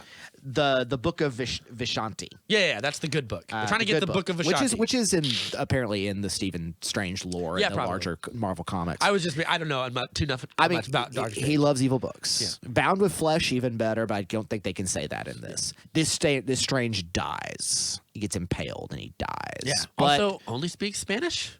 No, they speak Spanish briefly. Okay. But that should have been spoken. It's kind of cool that it's like a Spanish Doctor Strange. I really wish he was a little more Spanish, a little bit. Like he could only speak Spanish. What, a sombrero on him, Matt. It's cultural appropriation. Well, then get a That's another thing is that is a complaint I have. Not cultural appropriation. That is always a complaint to have, but that's not in this movie. So she stars away with the corpse into New York. Well, Doctor Strange. Well, we'll get to that in spoilers. Right. She stars away with the corpse to what we would call our main Earth, which is maybe 616 or something. They think that's now been confirmed. Yeah. And Doctor Strange is doing his thing, and then there's an invisible monster, and he sees this poor teenage girl being kicked around by it, and he does his little his runes, and we see that it's a shoggoth of some kind. It looks like a beholder with octopus. It looks like Shumagorath, if you recall Shumagorath. I do not recall Shumagorath is a fairly minor cosmic horror creature in Marvel, but most famous for being in Marvel vs. Capcom. Oh, it's the green octopus guy with the big eye. Yeah, that's Shumagorath. Could be. So it kind of looks like that. I don't think it is the man, but it is a kind of Gorath. Yeah. Either way, they fight it. Blah, blah, blah, blah. Yeah. And she explains, "Hi, my name is America Chavez. I'm not from this dimension. Yeah. I'm being chased by something." And Doctor Strange goes to get help, from our friendly neighborhood. She took over a town, so I guess she's not that friendly to the She used to be from the neighborhood. Yeah. She got evicted. Our Scarlet Witch. And the adventure ensues. But I want to talk about some things in this movie that I like, and then the stuff that I don't I want to talk about things that I like. Yes. So the things that I like is, one, Doctor Strange has become more affable over these movies. Yes. And I feel like that's good. He needed it. He needed it after the last Spider-Man because he's really cold. Yeah. In No Way Home. Yeah, and I think someone implied that we may not get any more Benedict Cumberbatch as Doctor Strange. I don't know why he wouldn't want to keep being this character. Looks like he enjoys it. Seems like an important character coming up, especially with all the sorcery that's going on. Well, I just think that he enjoys doing it. Yeah. Like, I don't know why he wouldn't. He doesn't seem bored. Small negative. He got to do some real acting in this. This may not technically be true, but I feel like it's true. I don't know if this movie passes the Bechdel test. Well, it depends on the women who are in this. There are lots of women in this movie. Most of them are boring and just kind of are connected to Doctor Strange, except for one who we'll get to in a second. Right. We'll get to when we get to spoilers. Which it's weird that this is a spoiler considering it is the main plot. Yes, but I want to at least hold off on it until we get to spoilers or whatever. Because it's a fun trick because the trailers make you think you don't know which way this movie's going. And then it pulls one on you. I feel like for a movie called The Multiverse of Madness, we get like one or two multiverses. Yes, and they are not a lot of multiverses. There's also not a lot of madness. One of them is just like blue. It's blue and fruit is free here. And I was like, whatever. I wanted dinosaur people or some shit. Well, there was like you get to see that little moment where they're going between the worlds and it like cuts to very brief. No, I want to see. I want him spending 10 minutes in that cartoon universes. world. Yes. I would have some fun with it. It's so Marvel. We're moving into negatives. I know, but it's very Marvel-y to like we're gonna like tumble through the multiverse. No, you're not. Sorta Liars. Sorta doing that. It's like getting a ticket for the ride, being like, oh, that's it. That was it. That was it. Yeah, like it feels very Marvel. Like, well, we can't just spend all the time. What do you mean? What do you mean? That's what we wanted. I mean, anyway. There's not much else going on. We wanted to go to different multiverses, see different versions of different characters that we're kind of familiar with, but not familiar with, or whatever. Or maybe in this one, the Heimdall is Iron Man, or what? Like whatever. The what if show does a great job of doing like. What if Chadwick Boseman became Star-Lord or whatever? It's like, what if that? Like, and here we just get like weird shapes and like cool visuals. It's the limit to imagination, and it's like Sam Raimi's got plenty of imagination. This feels like a Marvel note. We can't spend forever these multiverses. Just pick one. Well, he said it, and I can't quote him exactly, but he was like, especially when he was like talking about how to end the movie, how to wrap it up. He's like, I couldn't because it's not technically, that's not what this is. It's not just a singular feature. This is a feature in Marvel's next 10-year plan. Yeah. So it has to work within the script that has already been written for this phase from now till 2030. Yeah. like you cannot deviate from that too far. But other positives. All the performances. Visually, it's a lot of fun. Like there's a lot of great visual sequences. You get to see some of the magic and the sorcery gets to be a little more unique and isn't just we're using like whips. It gets a little boring. Yeah. But this actually gets a little more interesting. I was actually hoping we'd get a little bit more of like Doctor Strange's use of magic. Well, and his use of like summoning things. Like he can summon beasts that are there are things in the comic books that I remember from from Doctor Strange's canon of like not necessarily weapons, but like spells he had, like the bolts of bedevilment and the winds of Watum, and we get to see some of those actually being used. Whereas the first Doctor Strange movie, it's just like, let's open portals. Yep. Look at this We're just portal. hopping through. There's another portal. Now we all are so used to the portals. It's a second. We see in Infinity War, he's like making clones of himself. Yeah. And they're using whip and butterflies, and he turns everything. Like he pulls out all the stops against Thanos. So I was kind of like, where's that Doctor Strange here? I wanted more zany, crazy magic that we couldn't understand, especially because who he's going up against. Right. There's also the dichotomy that's not really explained, but I think it's all right, of like what is magic versus witchcraft. Yes. And one is, I think the answer is just one's evil and scary. And well, it depends on what lore you're coming from. Obviously, like as a Dungeons and Dragons person, it's like, a wizard's not the same as a sorcerer. A sorcerer's not the same as a warlock. A wizard learns his magic. A druid is not study, the same. Yes. And a warlock or a sorcerer is sort of born with it, or like a sorcerer is usually born with something magic in his blood. And a warlock connects himself to a deity or something like that and gets it from the daddy. So that's kind Who's your daddy and what does he do? That is the warlock. Kind of what witchcraft is in this universe, essentially. They both come from a form of study, but they have a different kind of practice. Yeah. Good performances on the whole. Yeah. Wanda, really Elizabeth Olsen gets gets a lot to chew on. Yep. Really brings it. I was surprised we didn't get like a Vision thing of something. I don't think they know what to do with him yet. I'm not even saying like a cameo. Like I'm surprised we didn't get like a flashback to Vision or something. Because that's a big. Because this deals a lot with her children. Yes. And like I was surprised that like. She loved it. She was his first love, and we're not going to talk about that. It's not a spoiler, but we are now reaching the point where knowing extracurricular material is required to enjoy these movies, or to enjoy them more.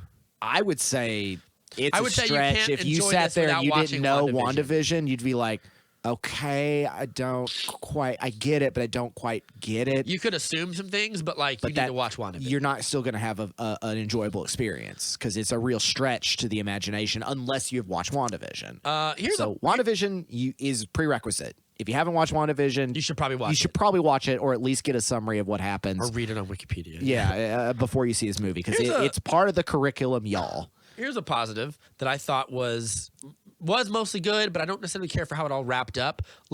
A really bunch of cool cameos in this. Yeah. That I thought were really great. Mm-hmm. I could have used more. We'll talk about that. Yes, more because we didn't tumble through the multiverse, seeing cool different cameos, and the Tom Cruise Iron Man we were promised. Exactly. Or like at that beginning, instead of if it was a Spanish or a Latinx Doctor Strange, it's not. It's a white Doctor Strange. It's get Antonio Banderas. Oh, that would be cool. And then it's like, Antonio Banderas is dead. He's not Stephen Strange. He's Stefano Strange. Yeah, Stefano Strange. That'd be Strajande. I don't know. Yeah. It's ridiculous. But just how cool would it have been if he tumbled through a multiverse chasing America or whatever, or after her, and we saw like Chris Evans and the Fantastic Four group, right? From just for a second or whatever. The stuff we thought would happen. Yes, I was sure that we were going to get something like that. Yeah. Now I will say what we do get, pretty good, pretty dope, pretty cool, pretty dope. But I would have liked more. Yep. And I don't care for how it wrapped up. We'll get to the term. All it takes is like 10 seconds. Yeah. Just to see someone in a costume, have a quick back and forth, and then we're gone. I'm still going to be happy about it. Yeah. Even and it presents the option for things, even if they never happen. Yeah. It's like, that exists. That's kind of neat. It's kind of it gives the audience an idea of the scope and variety of, because again, millions Doctor Strange look through. There are infinite universes. Yeah. And we get at most conceptually 5. Which means there is a universe where Doctor Strange is a lady who fights only water-based aqua people. Yes. There is one where Doctor Strange, because it's infinite. Where Doctor Strange is a plant. Yes. Is a triffid. Yeah. There's one where they are all amoebas. Yeah. Use your imagination. It is literally the most The Sandman does a really great job of this, where it's like all these different universes and everything, yet Dream and Death and all of them are those. Like I remember opening Overture for the first time. Because Dream and Death exist in all possible universes. And it's like in one world that is just nothing but plants, there is a goth-looking flower that is Dream. And I'm like, that's clever. That's great.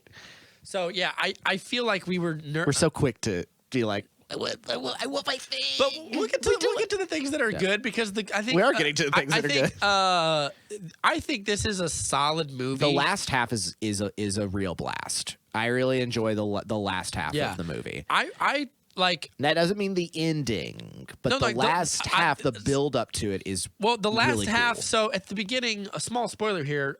Beginning, Stefano Strange, not Stefano Strange, whatever. Doctor Strange of Another World. Yes, he's killed. He dies. And I made a prediction at the beginning of this movie when he dies. And I want to spoil it right now. I was like, when he died, I looked at you like, that guy's coming back as a corpse. You said they're going to do Marvel Zombies, and he's going to come back as a zombie. And it absolutely happened. More or less it happened. And yes. And as soon as it did, I looked at you like this. Like this. And I already was like, I love it. Yeah. I love it because of what we got from it. Because, again, there are a lot of Sam Raimi things in it. There's a lot of callbacks, especially to the Evil Dead. Mm-hmm. Lots of demons and exorcisms lots and of summonings. I would argue, a callback also to Darkman. I think it's more of an Evil Dead callback. But, yes, of course, Bruce Campbell is in it. Yeah, that's good. Yeah, Bruce Campbell's in it. It's a lot of fun. He goes, my job is to show up and mess with whoever the main guy Sam Raimi cast is. While Sam Raimi messes with Bruce Campbell. Yeah. He's been bullying him for 40 years now. That's as it should be. Because that's what the Evil Dead movies were, is like the one like handsome jock that is like, yeah, I'm game. I'll be in your movie. And they're like, we get to fuck with the jock. And so they just make him do humiliating things to him. And that has been their career. But they figure out too late that the jock enjoys all this stuff. And he loves it. And then he's like, oh, no. Well, that's one of the reasons why, given talking about Sam Raimi, because I've been listening to a podcast about Sam Raimi's movies, is Raimi wanted to cast him in everything. And Bruce Campbell was like, buddy, your star is rising. I'm fine. I do not mind Briscoe County Jr. I do not mind doing B movies. I am not a leading man in the same way, or I'm not the leading man they need right now. I'm going to keep doing my career and essentially create the comic convention circuit, because he kind of did. Yeah.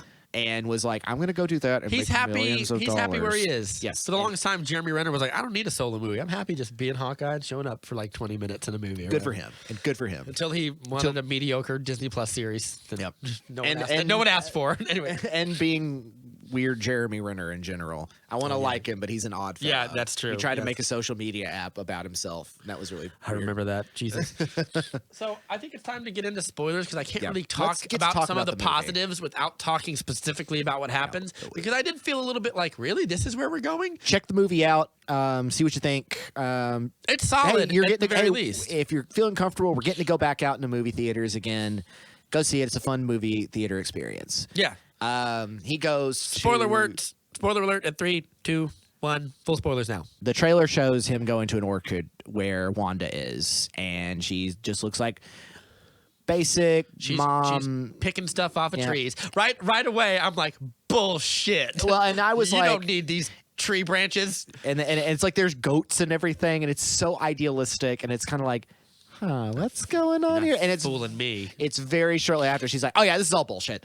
I am Scarlet Witch. I like that I am going to be your villain for the movie now. Yes. I like that Doctor Strange also catches her. Yeah. In it. She goes like, why don't you just bring America here and I'll keep her safe? And he just kind of goes, I never said her name was America. Yeah. Or whatever. Or she catches that he caught her. And he's like, I should have been better. And then it all just fades away. Yeah, she's like, it's nuts. Just, it looks like the nightmare for Batman v Superman. It's horrible. It starts to look dead. like the land of Caelid in Elden Ring. Yeah. And she's or just Dark like, Souls. Yeah. Or any death, like horrible despair-filled. She's just like, hellhole. nuts. The jig is up.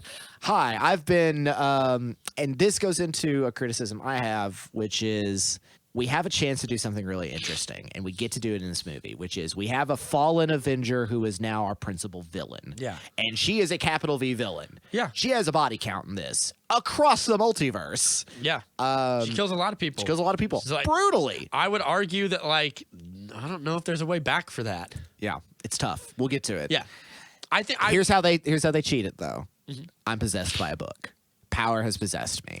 But that's still not a good answer. That's not a good answer, because it's not. Here's the thing. If it's not a good answer for Winter Soldier, it's not fair to you either, because you fucked with that book. Right. You did that. You have to be held responsible. And this is why Winter Soldier was like, I was brainwashed. It was not my fault. It was not my fault. I was literally remade as a person. They made me kill Tony Stark's parents, and all kinds of other people, including children, I think. Yeah, it's like but for him, I'm like, okay, but we also I will give you that. We don't watch him do it. We watch him in a flashback kill Papa Stark and all that. Yeah, but this which we're is pretty watching brutal her. Enough. Yeah, strangles him to death, both of them. Like, which we're watching in this. We're watching her kill those students and do stuff later, which we'll get to. Yeah. So either way, she is not so much Wanda as she is the Scarlet Witch. Tremble before her in fear. Yeah, and I would argue that even though I kind of felt like, oh, this is who our villain is, I was expecting it to be like something to do with Baron Mordo or something. But I was like, you know what? It's a left turn I wasn't expecting. I appreciate it. Well, it also answers the question of, we said the same thing about like, how do you come back from WandaVision? Like after she had done all that, like, how do you redeem her from that? You can't. And they decide like, no, we're not going to. We're going to let her go full. Or maybe we will, but it'll be like we're going to let her go full heel turn, like fucking Hollywood Hulk Hogan, and she's a bad guy now. Yeah. And so Tony Stark's like, shit, Wog, we gotta go. Tony Stark was just like, God damn it, I was right. Yeah, I was right. I was right to imprison her. Like, she's out of control. She's a menace. Like, I always say Tony Stark is always right in the end. Is what I always say. But what's the thing he says in Spider-Man: Far From Home? The thing he gives Peter Parker. It's Edith. Even dead, I'm the hero.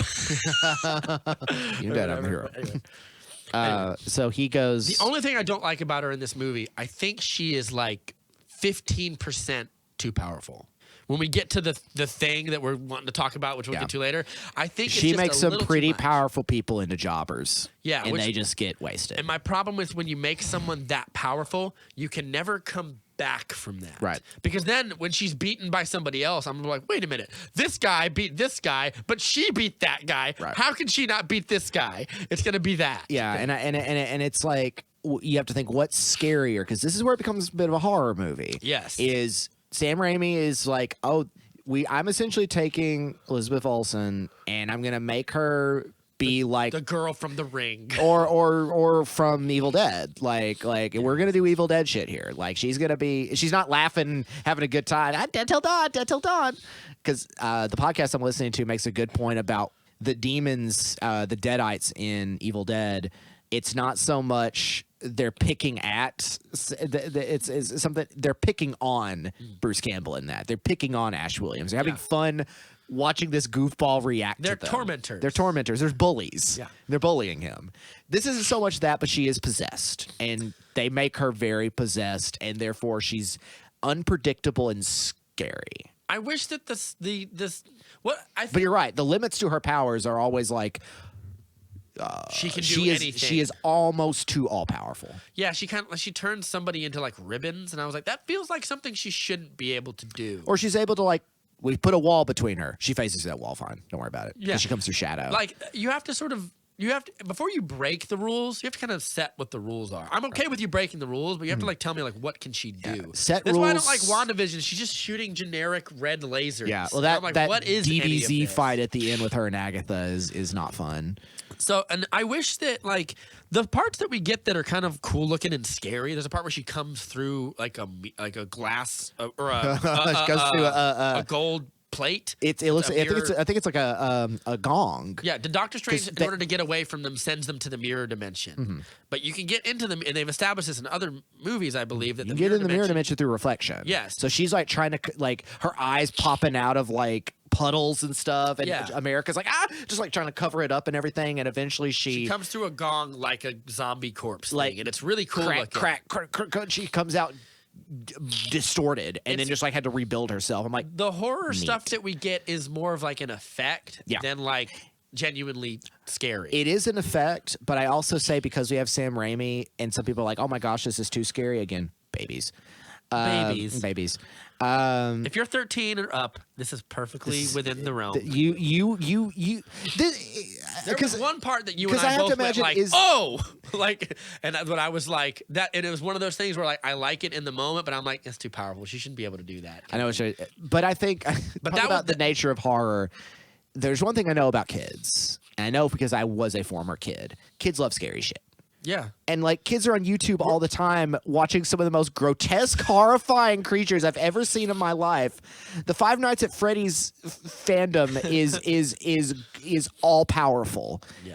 And that stuff has now softened up a lot, but it originally was pretty scary. Oh, our bar for horror has been raised since we were kids. Since we were kids. Like when we were kids, like what was scary to us in the 90s, like like the Scream movies, feel so quaint now. Well, it's like we were just coming off the slasher run. Like Scream was like the last gasp of it. And they tried to bring it back and it didn't work. And now it's all about demons and like what like if you would have shown kids love horror. Show a 20-year-old from 1980 Hereditary and watch them lose their shit. Yeah. Like unless they were into like a lot of like giallo and like weird shit from the 70s. I would argue even But even then they'd still be like, you can do that now? It's like, yeah, we can do that, man. Yeah, no one gives a shit. No one gives a fuck. Unless they too give too much of a fuck because it's still desanitized. Yeah. So she's coming to them and essentially like, you need to give me American Chavez because she can get into the dimension where my sons exist. And this is a weird thing because Steven's like, Doctor Strange is just like, no, like in no universe do they exist because they literally were literally a fiction in our universe. He shouldn't have said that. Yeah, he's very inconsiderate. He's like, because it's an infinite multiverse. Right. There has to be ones where they exist. Like 7,000 multiverses happened during WandaVision because all of a sudden in this creation of Magic Mind, she had those two boys. Yeah. And now it's like, oh, pop. Or a version where the Vision is human and they just have we do not kids. see any of the fathers of these boys. I was kind of hoping for like Paul Bettany to just walk home as a man. Yeah. And just being like, oh, cool, that's how it happened. No. But no, we didn't get that. No, anyway, it doesn't matter. But yeah, like he should not have said that.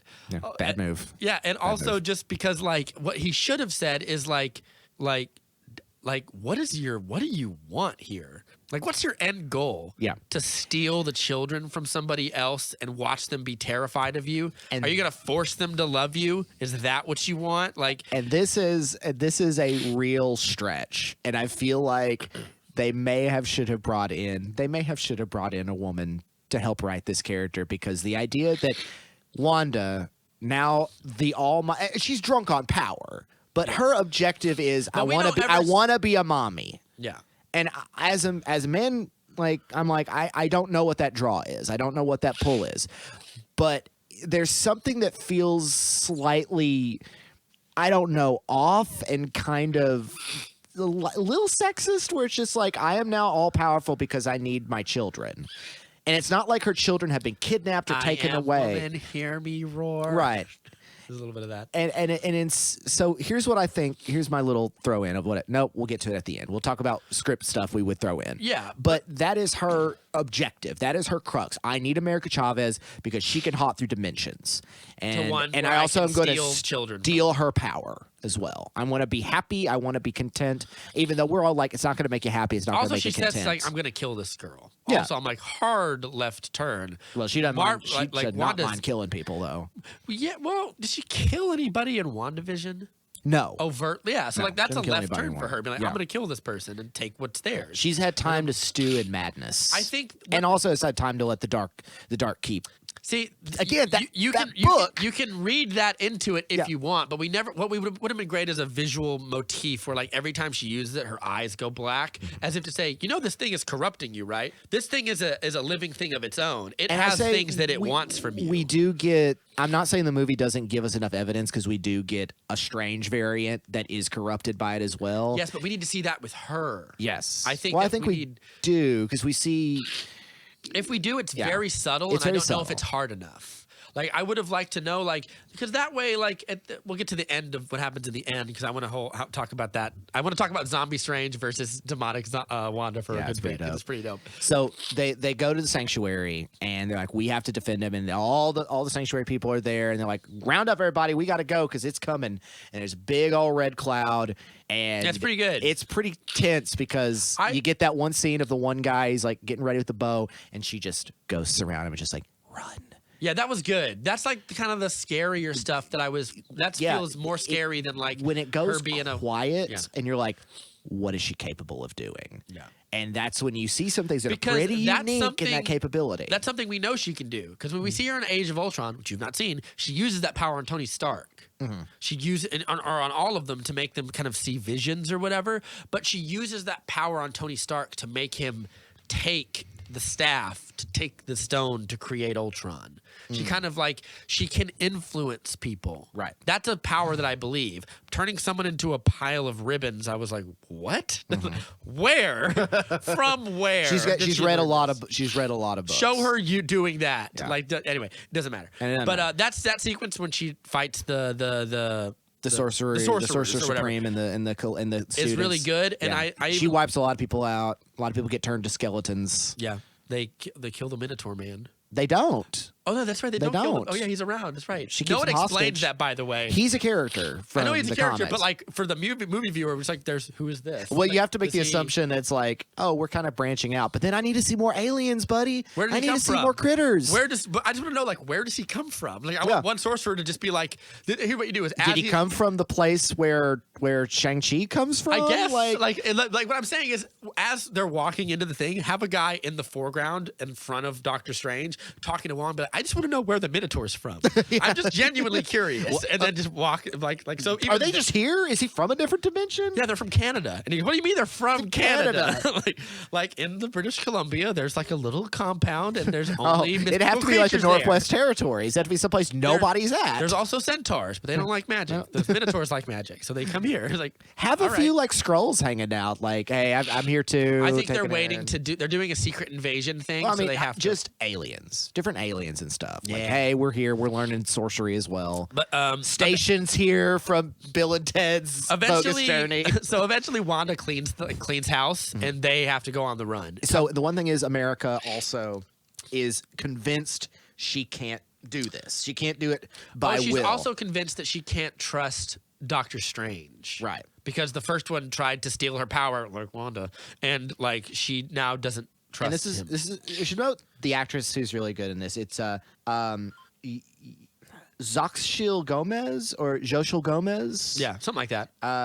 She's very good. She's very good. She's a good young actress. I like her a lot. I thought she's very charismatic, and I thought the stuff with her and Doctor Strange back and forth is actually a lot of fun. Yeah. It's part of the reason I think Doctor Strange is more affable. Because he's kind of had to learn from, like, I was kind of a dick to Peter, and then I had to erase him from everyone's mind, right, including and my now, own. And now he's got another plucky teenager who he has to be like, I can't fail this one. That does not come up in it, and that should have been a thing where he's like, well, he doesn't remember Peter. What am I talking about? Yeah, but yeah, you're right. Yeah, he doesn't remember. He Peter. should have a vague feeling of guilt. It's like, I don't know where this comes from. I have failed as a mentor before. I will not fail you. But I don't know to whom or why. He's like scratching his head like, did I give an F to somebody? Some kid give an F? I don't remember. Either way, I can't let you die. I literally just would have liked Bruce Campbell just lean in like he's talking about Peter Parker, and then he just like, and then you're like, who? Yeah, Peter Parker exists in that universe. Yeah. But the other thing is, just have Tom Holland show up in a multiverse and be like, "Do I remember you?" God, that would be great. And then just like, I can't remember, and then you have to leave. Yeah. That would have been fantastic. Setting the seeds for like they're all gonna come back, or we could just have the options. Yeah. Y'all got a lot of time and a lot of money. Yeah, so they're on the run. And also, this is where we get them tumbling through the different weird multiverses. And like at one point, he's like all jigsawed and everything. There's a cartoon world, like a noir he looks like that world. movie, The Cube. Yes, he looks like he got hypercubed. Resident Evil. Yeah, it's pretty neat. He's just like, so they're hopping through dimensions. We also find out that thing that killed First Strange was sent by Wanda. Wanda has been investigating this for a while. She's sending all these creatures after her. So she's like Darth Vader sending out probes everywhere. She wants to find this person. Yeah. And it's not so easy to just come and get her, though. Like, she has to, like, actually try to find her. So they hop dimensions to stay away from Wanda. Wanda still is holding control on our world. Yeah. And she comes up with the idea, it's like, there is a spell that'll allow me to cross dimensions. Oh, but before she does that, this is great. So throughout the movie, we see a couple of other sorcerers, and one of them straight up kamikazes the Darkhold. Yes. It is pretty metal. I was like, that was pretty dope. She gets disintegrated in the path of doing it, but she does kill that book. Then she's like, well, fine, I'll go to where it was originally written. That strikes me as a thing you don't need in your screenplay. Like it adds an extra like 10 minutes of junk that we have to go to a place. Yeah. When we could just be like, this page I haven't been able to decipher yet, but this language says that this is the key to traveling between the realms or whatever. And you could have done something like that and saved yourself time and given us Tom Cruise Iron Man or something cool. Anyway, but so she's when Wanda has it, she can dream walk, which is offensive to the universe. It's an awful thing to take do. over someone else's body. Right. You possess them. You have the ability to traverse because dreams are universal, and so you have ability. It's like a we loophole. established that dreams are realities that happen in other universes. Sure. So Wong says, so that dream where I'm naked being chased by a clown, there is a universe where you are naked and being chased by a clown. And he was like, oh no. Because Steven has a dream at the very beginning that is him dying in the between realms, trying to get the Vishanti, and that was a dream. And he's like, "Oh, that's what that was." Yeah. And so they're jumping through. I'm looking through here, and they end up. So what about all those dreams where people are having sex? Is that just they were fucking in another galaxy? They nailed it. That feels like most dreams, though. Is what I'm saying. Well, like primarily, I dream a lot of like my hometown, but different versions of it, like different geographical spots. But it's all the same place, but it's different. What about people that don't dream? Ooh, dark. No, you can do something dark with that. Who says they don't? Someone. What was something I saw that was like I don't dream. The Sandman. The people stop dreaming. Oh yeah, that's right. DC. Yeah. DC. But so eventually, after they're tumbling through a universe, they arrive in a universe that has a big old statue to Doctor Strange. It's like this. I mean, it's like an ubermensch Doctor Strange, like super duper awesome Doctor Strange. And it says like, here lies Doctor Strange, sacrificed himself for all of us. And it's like, oh, this must have been Thanos. This must have been that. Yeah, which technically it is, but this is where I also run into Bruce Campbell. And Bruce Campbell's like a hot dog seller guy. Yeah, and he makes him like, what does he do to him? He makes him like punch himself in the face like for 3 weeks. Yeah, and he's just a dick move. Why not? All right. We also see that America Chavez had 2 moms. Yes, Ben she Shapiro lived in a utopian world and had 2 moms. They're brainwashing our children, Matt. Yes, Marvel Studios. By having lesbians that exist. Groomers, #groomers. I hate everything. Yeah. We're going to have to fight these people someday. Anyway.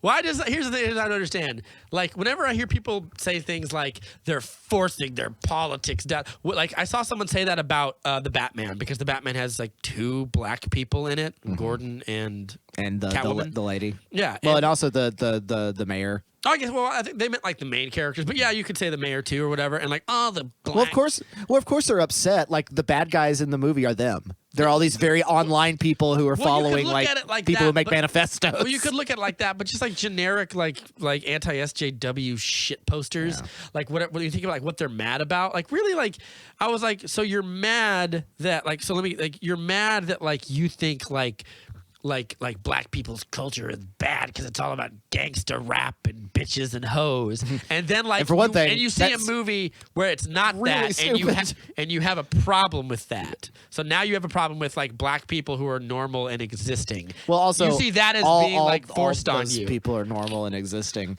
It's the same argument. It's the same argument from when I was a kid. That's like I like all music except rap and country, and it's like so you're just racist. You do like rap songs. I know you do. It's impossible not to like a lot of rap songs because it's made to be so good. You just don't like black people. Just say you like good music. Yeah, just say you like good music. Anyway, but my point is like one day like we're gonna have a superhero film and like Captain America will be standing there or whatever, and like a black dude's gonna come and like, hey man, like you know what time it is? Like it's 12 o'clock. Like oh thanks man, he leaves, and they're like they're forcing it down our throats. Well, because they're just by a black person existing or a lesbian just existing and breathing. Well, because in their mind, those people exist in a stereotype that is contained in that stereotype, and the moment they start normalizing, it's like, nope, that's not what they're like to me. Yeah. And it's like they also want to erase those people Doctor from Strange 3, existence. America Chavez is going to get her mom's back, and they're going to have to go to the DMV, and there's just going to be like a 5-second scene of them walking up to the counter, and they're like, and then the guy's going to be like, you have to go sit there, and they're going to go,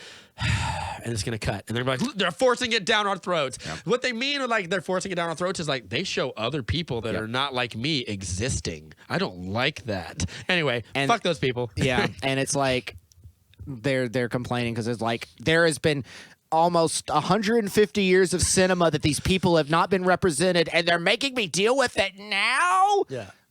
Anyway, it's all bad. She it all sucks. accidentally, Either way, she thinks she's killed her parents. Yeah, or sucked them away to another multiverse Which where they could have be. died. They could have fell right in the mouth of a T-Rex. You Or a know, like dinosaur. something awful happened. So she has a lot of guilt, and because of that, she's traumatized, and she's like, I can't wield this thing. It only happens when I have extreme emotions. But since an awful witch lady's chasing me, that's a pretty extreme emotion to have. That's fair. Doctor Strange also has we see some of his past, don't we? She looks in the thing and she sees that her parents got sucked, and then he looks in and he sees, is it like a pass with what's her? I don't even remember. This is we're about to get to the Bechdel test, where I think all the women in this movie are kind of forgettable. Wait, did he have a dead sister or something? Or a brother? It was something like that. Was there was there a dead sibling? It was something like Someone's that. like someone fell in the water and didn't make it out. Yeah. Something like that. Am I making that up? No, he hasn't. He definitely has a vision of some sort that is related to that, which I appreciated because we actually get to know a little bit more about Doctor Strange, except that he's Doctor Surgeon. Other than he's Doctor Surgeon So someone comes to him. It's Mordo. Yeah. Yeah. So he's now the Not Sorcerer evil Supreme. Mordo. No, he's still an asshole. Yeah. But well, he's not. He's not. He's kind of whatever. He's a jerk, but he's still just like, oh, I love you. Good to see you. And he's like, I mean, he poisons them. Strange. But like it's weird that he's expecting them. He was like, "You're expecting us," and then he poisons their tea, and they pass out. And he's realized, "I'm not a nice man. I was poisoning you so I could see where you came from and why. Why don't you just do that from the beginning?" Anyway, it doesn't matter. So Mordo still has a problem because he knows what's going on. Well, he and knows he's that like, Doctor we need to go talk. Not historically, Doctor Strange. Multiversally speaking, is a threat. Yeah, universally speaking, or whatever, is a threat to other universes. All Stranges are a problem. He meddles or Right. whatever. He tweaks, and I'll be honest, like the logic's not great, but it doesn't matter. yeah. It's the continuing rivalry between the two of them. Yeah. And he's like, you need to go speak to the Illuminati. And this is where we get like our big cast This is the of big cameos. Yeah, this is the big moment of the movie, I think. Yeah. One of them is he walks up to this little room. We get, in order, if I remember, we get Baron Mordo, which is not impressive. We get Captain Carl Mordo. Yeah. You said Baron Mordo. That's the character's villain name or whatever. But so when we talk, and then we see Captain Carter from the What If series. Peggy Carter, Haley Atwell. There's a version where what if she becomes Captain America? We see a different Captain Marvel played by Maria Rambeau. Maria Rambeau is Captain Marvel. But she's from, what is she from? Is she in one of the movies? Yeah, she's her friend, the other pilot. Yeah, and Captain Marvel. And Exactly. her daughter is becomes Photon. Photon. Will become Photon. Yeah. So, but Whenever this she one, does. Maria Rambeau is that. Then we get Black Bolt. this is the one that I was actually more excited to Ansel see Mount him. back as Black Bolt. Yeah, Anson Mount as Black Bolt, because I don't like that Inhuman series. I Yes. think it's whatever. It's not what if, it's whatever. Yeah, it really kind of whiffed. But I always liked the Inhumans, and I always thought Black Bolt has some of the most boss comic moments ever. Black Bolt particularly when he fights the Hulk and he just screams the word "no" at him, and it's just devastation all behind the Hulk. Then we get Reed Richards shows up as John Krasinski. Well, John Krasinski shows up as Reed Richards. It'd be funny if a little bit of all of a both. sudden it's just like it's just Jim from The Office sitting just there, just like yeah. In this world, my name is Reed Richards. I'm an actor, but I played the character of John Krasinski. And I was worried, are we going to get to see him like stretch? We do. So he's not just there in a costume. Right. And then the other one that a lot of people, we kind of saw this coming because they kind of give his voice away in one of the trailers. But Professor X comes out with the X-Men theme music. And he's got the big yellow floater, and it's Patrick Stewart. It's great. He graces our presence. It's always good to see Patrick Stewart. Anson Mount, Black Bolt, by the way, speaks with his sign language or whatever. He's very careful not to even breathe too loud. And there's an empty chair. There's an empty chair there. Yeah. Wait, who's that for? For Doctor Strange, yeah. I don't think so. I think there's just been a discussion about who that may have been. Oh, yeah. And it's like it's leaving that was it option just Mordo? open. Is Mordo just walking? Is it Did Mordo just not sitting He's there? just like, I'm not sitting down. No, I'm keeping an eye on this one. So the events of their The better thing to do is run- make Mordo sit down and then add another chair and be like, this one was Tom Cruise Iron Man. Yeah, this is Tom Cruise Iron Man, but he can't. Where's be the Iron Man in this universe? Yeah, it So was I Tom mean, Cruise. He's off shooting Mission Impossible Red Sunset. Yeah, in that one he's like Johnny He's Cage. still disavowed. He's a no matter what happens, he's always disavowed. He's disavowed, but he's got a lot of technology. And Reed Richards basically sits down and explains. And he looks still like I'm very mixed feelings about John Krasinski. He looks like America's like kind of disheveled dad. A little bit. He's like, I was gonna have a nice day grilling and watching the game, but you made me put on the suit and come out here, and I'm very disappointed. But we're gonna work this out. So I actually felt that his performance is all right. The big thing that gets Reed Richards into trouble in the comics is that he's, among many things, like one, being too smart and going too far too quickly. Some people say that a big problem is way too many people cast him as charismatic people, and he's supposed to be a weirdo.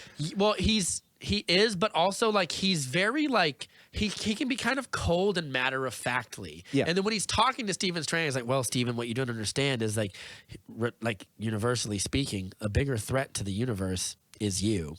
Which is why we had to kill the last version of you. And we see that they had an end game. They defeated Thanos. Yeah, Thanos is literally impaled on his own weapon. Yeah. Which I was like... Somebody kicked his ass. Hilarious. Well, by the way, why are these guys called the Illuminati and not just the Avengers? Right. It's like...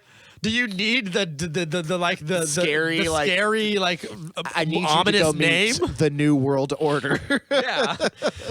Given the conspiracy theories, a little ammunition for their belt. The Illuminati. They're telling us. They're telling us. I also love, because the big thing that everyone knows about Black Bolt is that he can't speak. He can speak, but when he speaks, it's like... It's supersonic dangerous. Super powerful and it can destroy countries if he's not careful. Right. Kind of shit. You got to be careful not to sneeze. Yeah, well, he does. That happens with time. Is like someone shoots him and he goes, like he coughs or whatever, and it just like blows. Takes out 7 buildings. Yeah, not like 7. Like takes like a big giant swath of road and cars and stuff. Pretty cool. But he goes up. Yeah.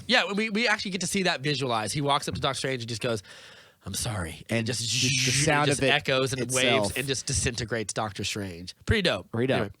Anyway, yeah, and Reed Richards he's very cold and very matter of fact. But he's also still soft John Krasinski, like, hey man, hey buddy, I'm so glad to see you here. So I think we gotta kill you though. I think that he kind of, we didn't quite say we're gonna kill you, but we gotta figure out what's going on. But he's like, I think John Krasinski actually finds the balance of the character for the hopefully we get more of him, since this is a big reveal. This is probably the biggest cast reveal. And they've rumored that he's going to direct a Fantastic Four movie, which is about family, and The Quiet Place is about family. Could he might be a good choice to direct it? I don't know. Is he gonna get to grill in that, for God's sake? Put up an American flag. Yes, some brats, finally. Fight the terrorists. And then like Doctor Doom shows up and disintegrates his grill, and he's like, no!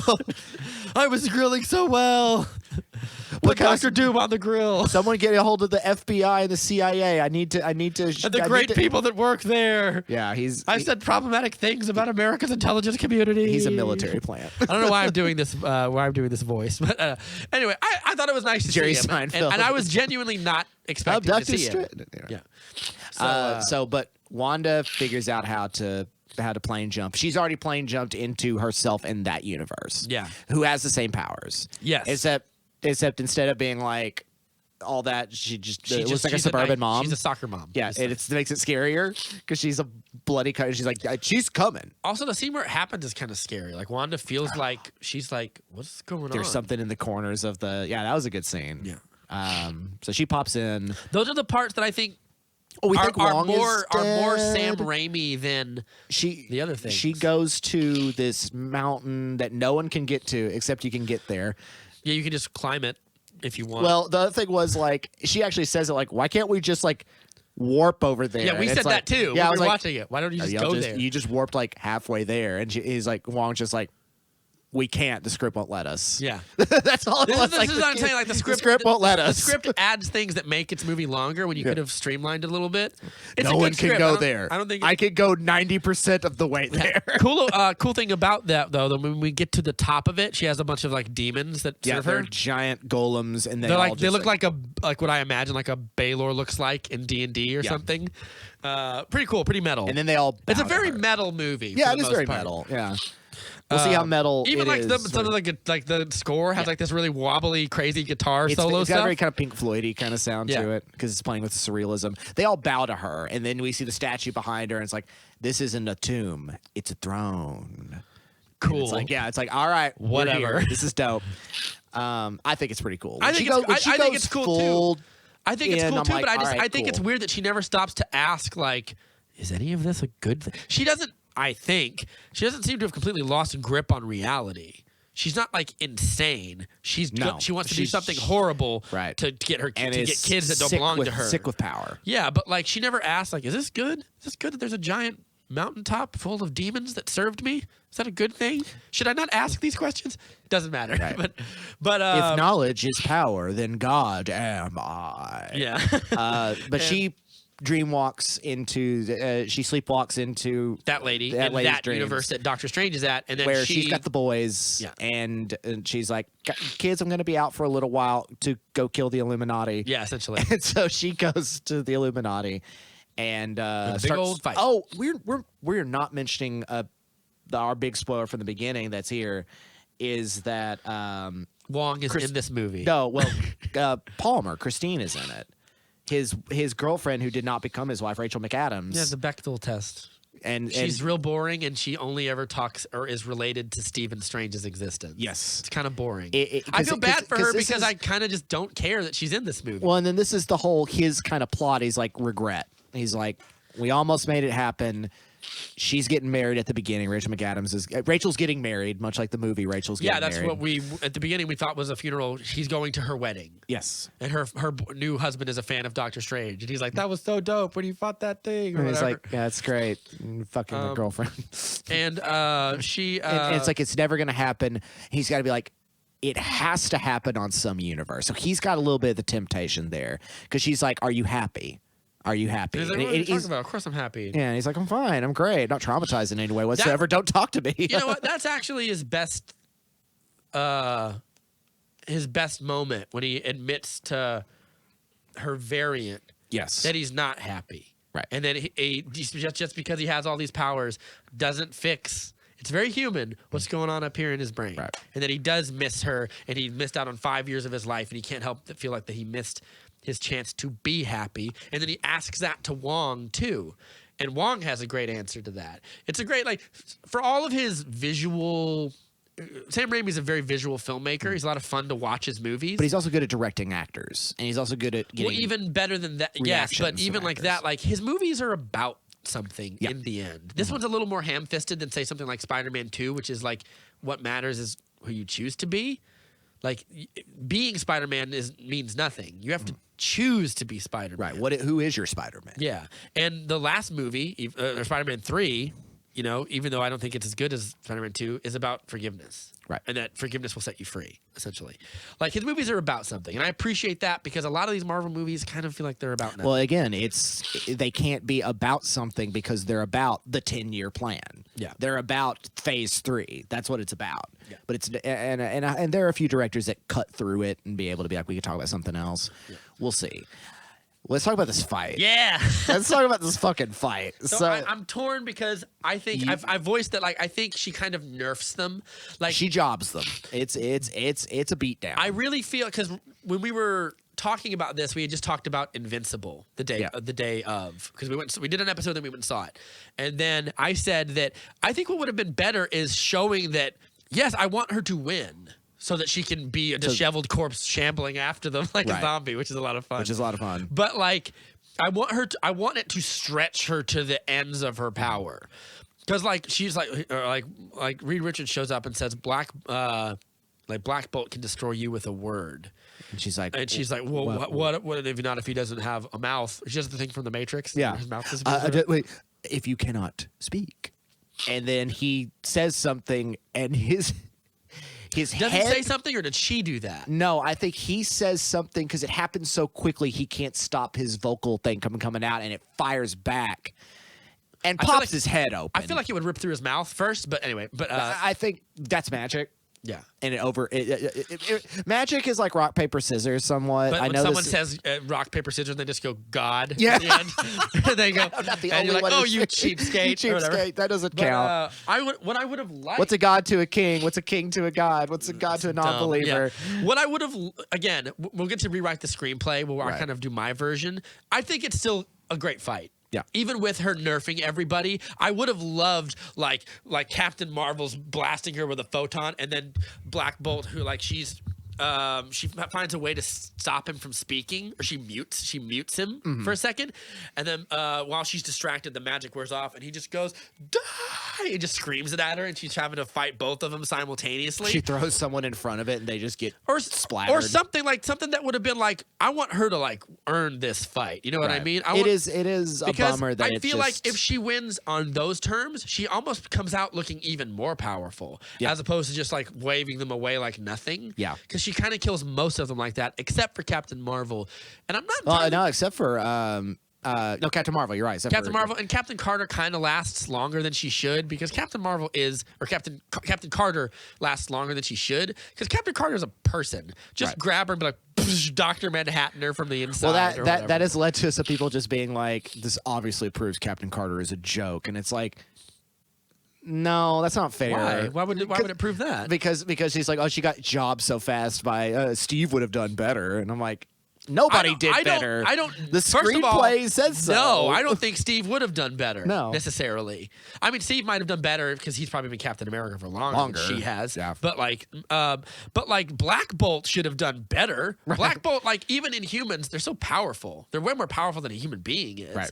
But I was like, so like that's the one who gets jobbed is Black Bolt. And kind of Reed Richards, she kind of just disintegrates him into nothing. That's like he starts stretching and she's like, no, you don't. Wee, and just turns him into and then his head pops. If she can do that to him, she could do that to Captain Carter. Yeah. So I'm just like, my problem is you give her too much power too quickly. Yeah, and keep that power inconsistent. Yeah. That's a problem too. Like it's sort of like I wanted it to be kind of more like Superman Fights the League, where it's a lot of fun and everybody tries their best or whatever, but it's just a gradual. It's like a world-class chess master once played Bobby Fischer, and he said, I lost, of course. And he goes, but he was like, but it wasn't like Bobby Fischer was just so much better than me. You just have this gradual feeling as you're playing him that you're just being outplayed. That he knows the next 5 moves better than you do, right? Kind of thing. And like when Omni-Man fights the Guardians of the Globe, he doesn't just he beats them pretty handedly, but he also has to use strategy. He has to use like, who do I have to take out first? Yeah, and he takes out Red Rush first, and it's really visually cool because it goes into slow motion or whatever. I feel like, and also not for nothing, by the end of the fight, it almost kills him. Like he's in the hospital for weeks after that. Yeah, that's why everybody thinks beat the like shit out of him. And that's what leads everyone to think like, oh my God, he got attacked too, and he's the only survivor. Yeah, it needed to look like that. Now, obviously, Sam Raimi can't. I think if Sam Raimi made an R-rated version of this movie, he would have taken this a lot further. Yeah, but what we get, I think, is really good and has a lot of his personality on it. I just wish it was a little bit more sensible, because I think it would have been more enjoyable to watch. I agree. That's really all I like that it's shocking. I still like that it's shocking. I still like too. that it's a gut drop. That it's like when you watch Black Bolt's head pop like that, and it's not just a head pop. It's like a part of his skull goes.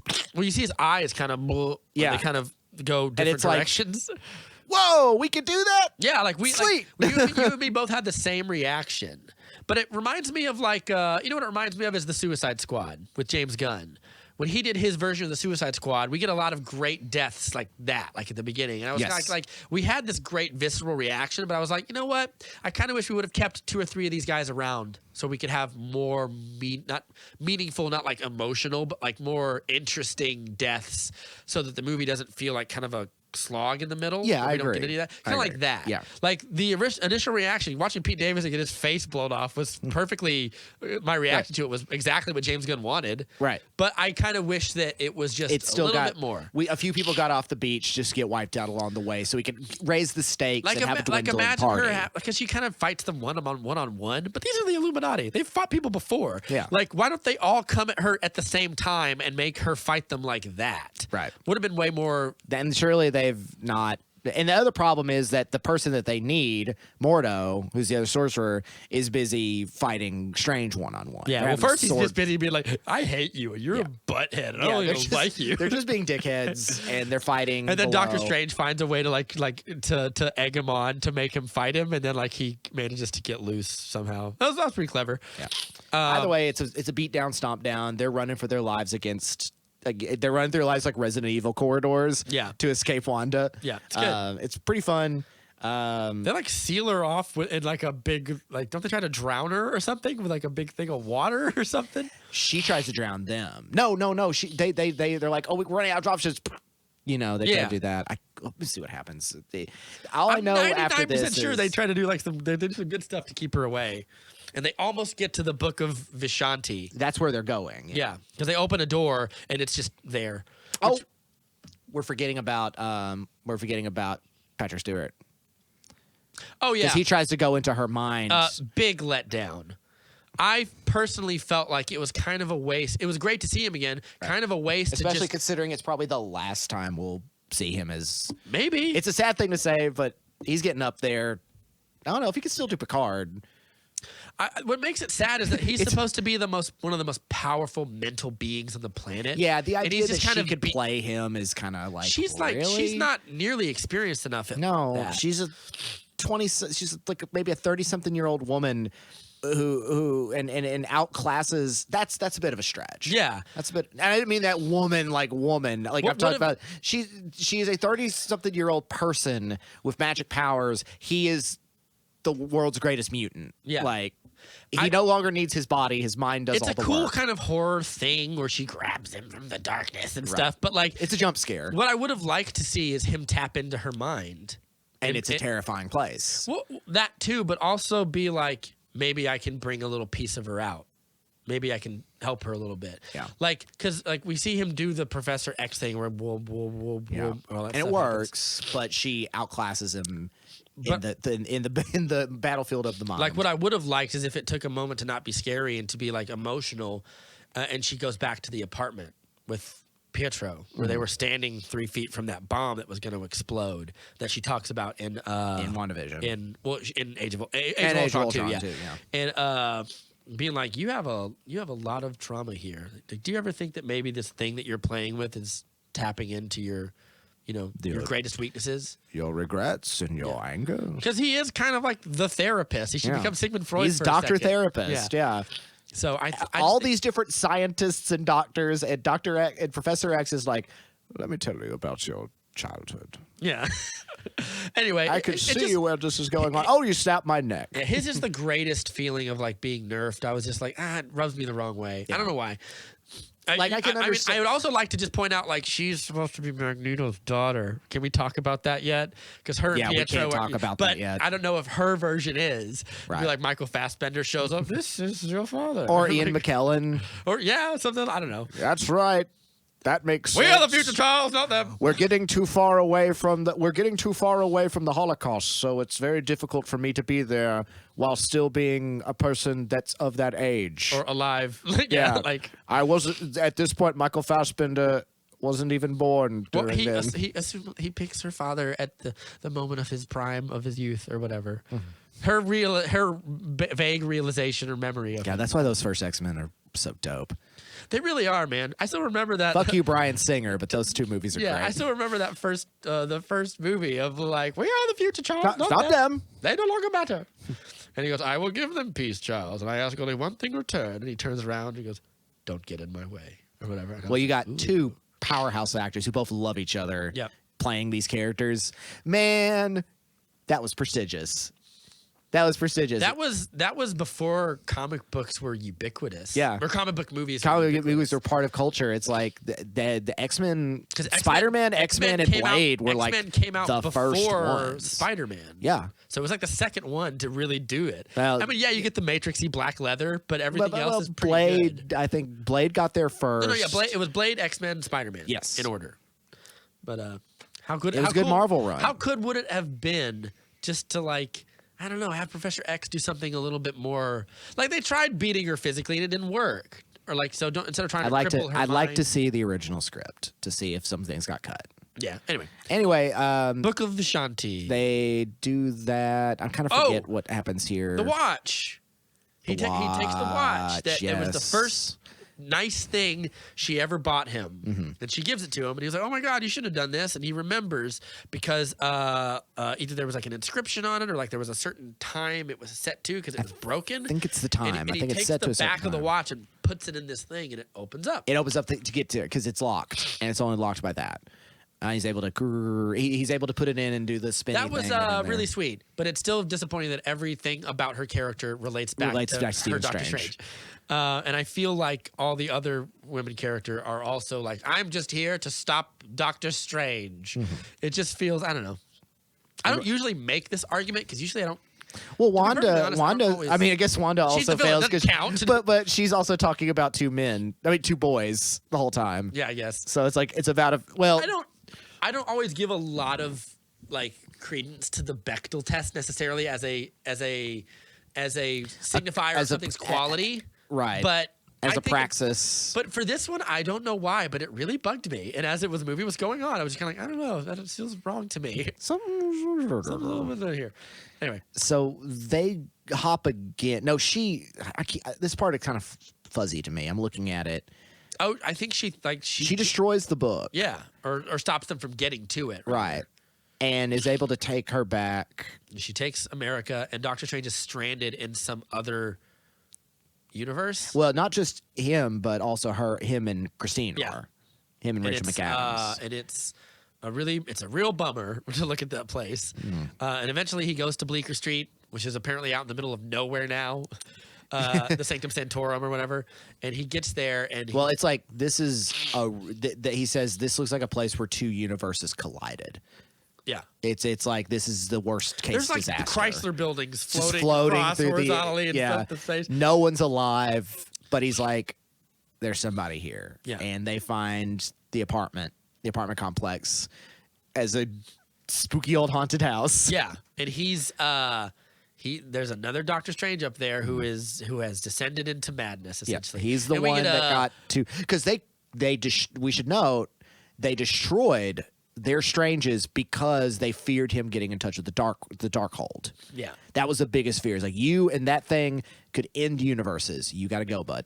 Yeah, this one has gotten it, and this one has gotten fucked up over it. And now he's dedicating his life to making sure that no one else gets it. Yes. Here's the thing: like by the end of the movie, I was like, they're not just gonna let him because they set up using the Darkhold has consequences.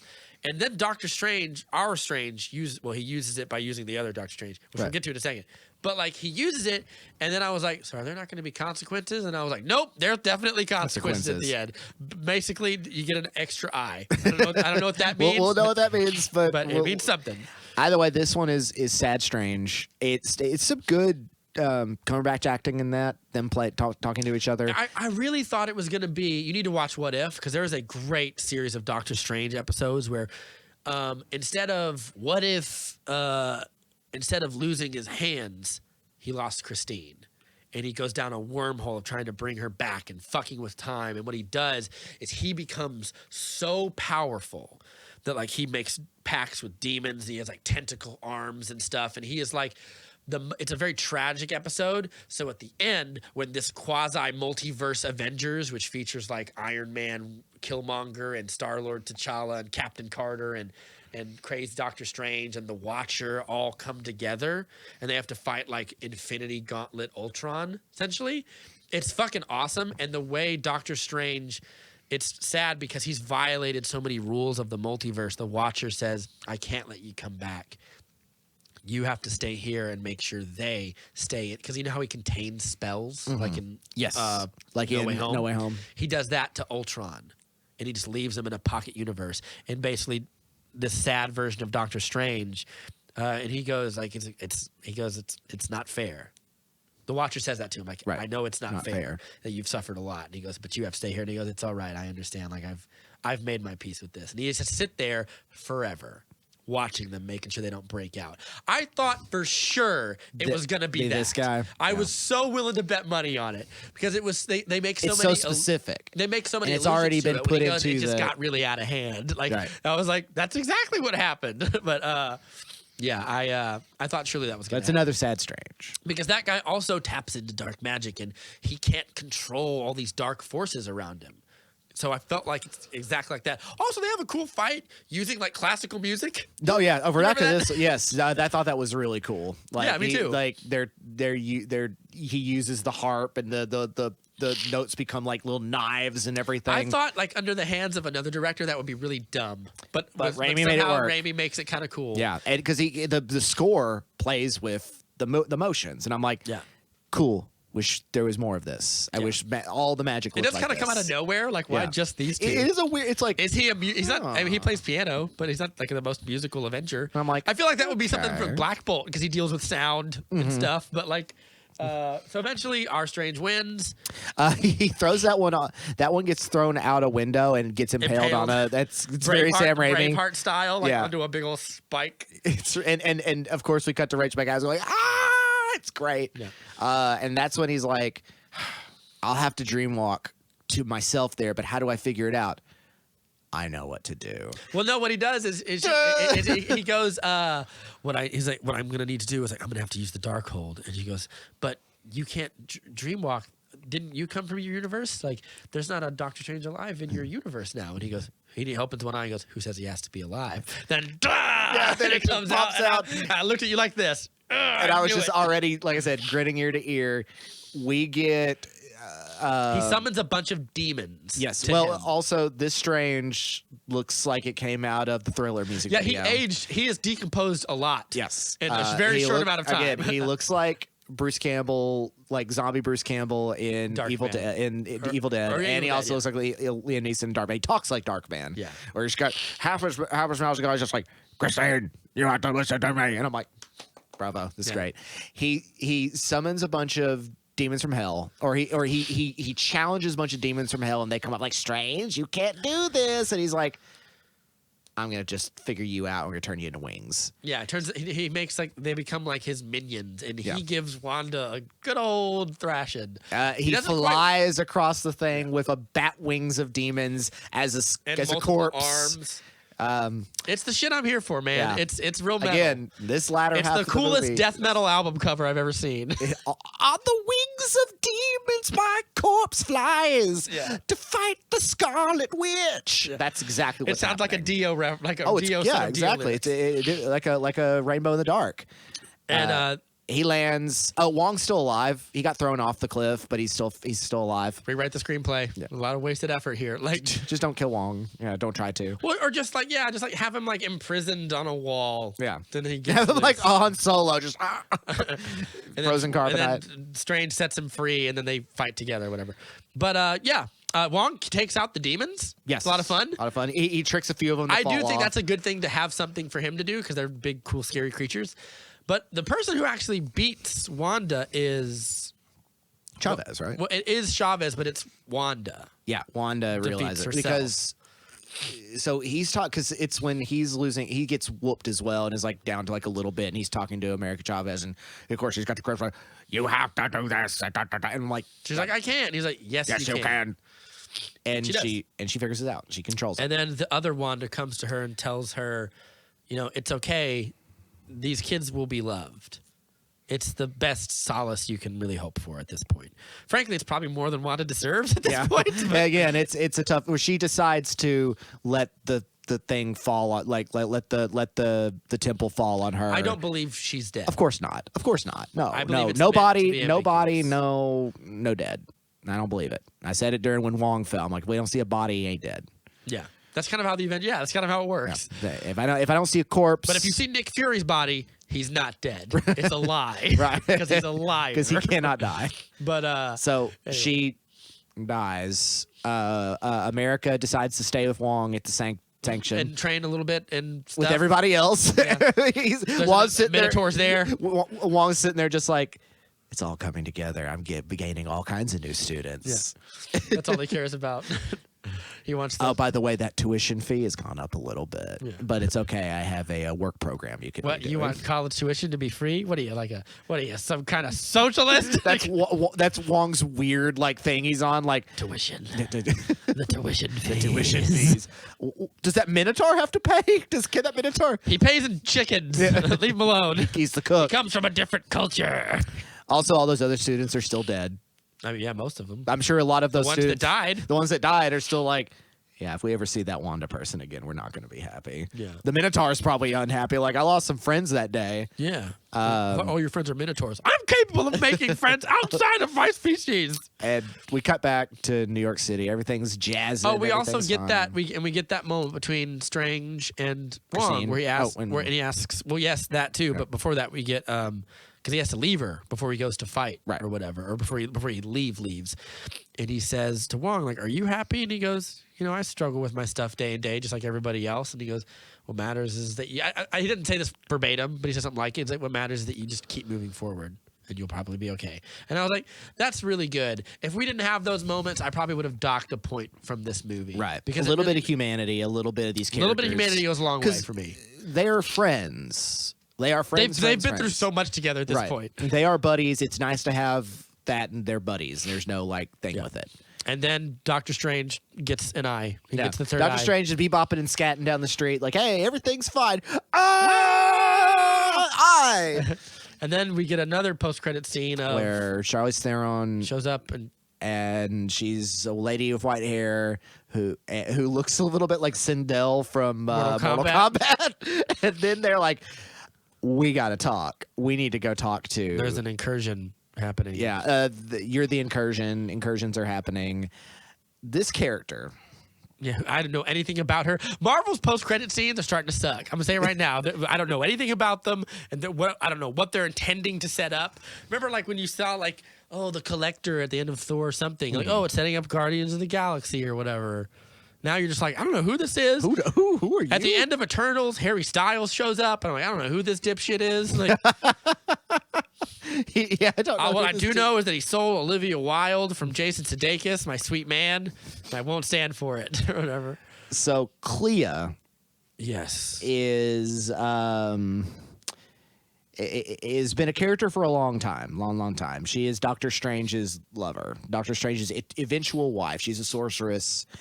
I think she's Dormammu's daughter. No, she's the niece of Dormammu. Weird. And the daughter of Umar. How can Dormammu have a niece? In the comic books, Dormammu's a giant fireman. Yeah, I mean, it's. And in this version, he's a giant face. Right. How does he have? Where's his penis? Where is it? Anyway, whatever. And Clea was in and it's shown very briefly, I think, in the Doctor Strange TV show that existed. Do you know that this happened? No, you just made that up. I did not make this up. It was on CBS in 1978. Oh, shit. Jesus. It ran for how long? 3 episodes. I probably immediately canceled. It was a movie. It was a television film. Oh, cool. Right on. With Peter Hooton. I don't know. Peter Hooton? Peter Hooton. Oh, Jessica Walter. The great Jessica Walter, the late great Jessica Walter, who was who's in Arrested Development. She's Sterling Archer's mother. Oh yeah, she's the terrible one. Yes, she's the bad mom and everything. Rest in peace. Jessica Walter was great. She plays Morgan Le Fay in it. Cool, I guess. And then Clea's in it. Hey, Wong's in it. He's played by an actual Asian man. So that's good for the 70s. Well, he's played by an Asian man in ours too. Well, it's the 70s. Oh yeah, I would not be surprised if a white man had played it. The 70s were racist, Rob. Anyway, so he gets an eye, and then Sindel from Mortal Kombat shows up. He's like, "Come on, big boy, I gotta take you to my uncle." They go off to do something. I don't know, but I really like this movie. I really like this movie. The movie's a lot of fun. Bruce Campbell stops punching himself 3 weeks later, and is like, "It's over." Yeah, I made a stay for the whole credits for that. And was it worth it? Yeah, that was cute. Yeah, that was fun. Fair enough. Bruce Campbell. I do overall.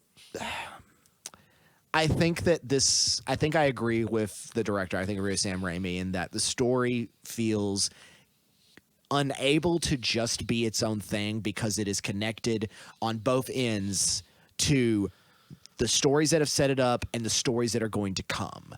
And because all of this has already been planned out by a committee, by a committee. They've all been sitting around doing the board, talking about this. And drawing lines to other things. This very moment is going to set us up for 2024 when this movie happens and this Marvel Plus series. And because this giant corporatization of narrative, plot itself, it feels...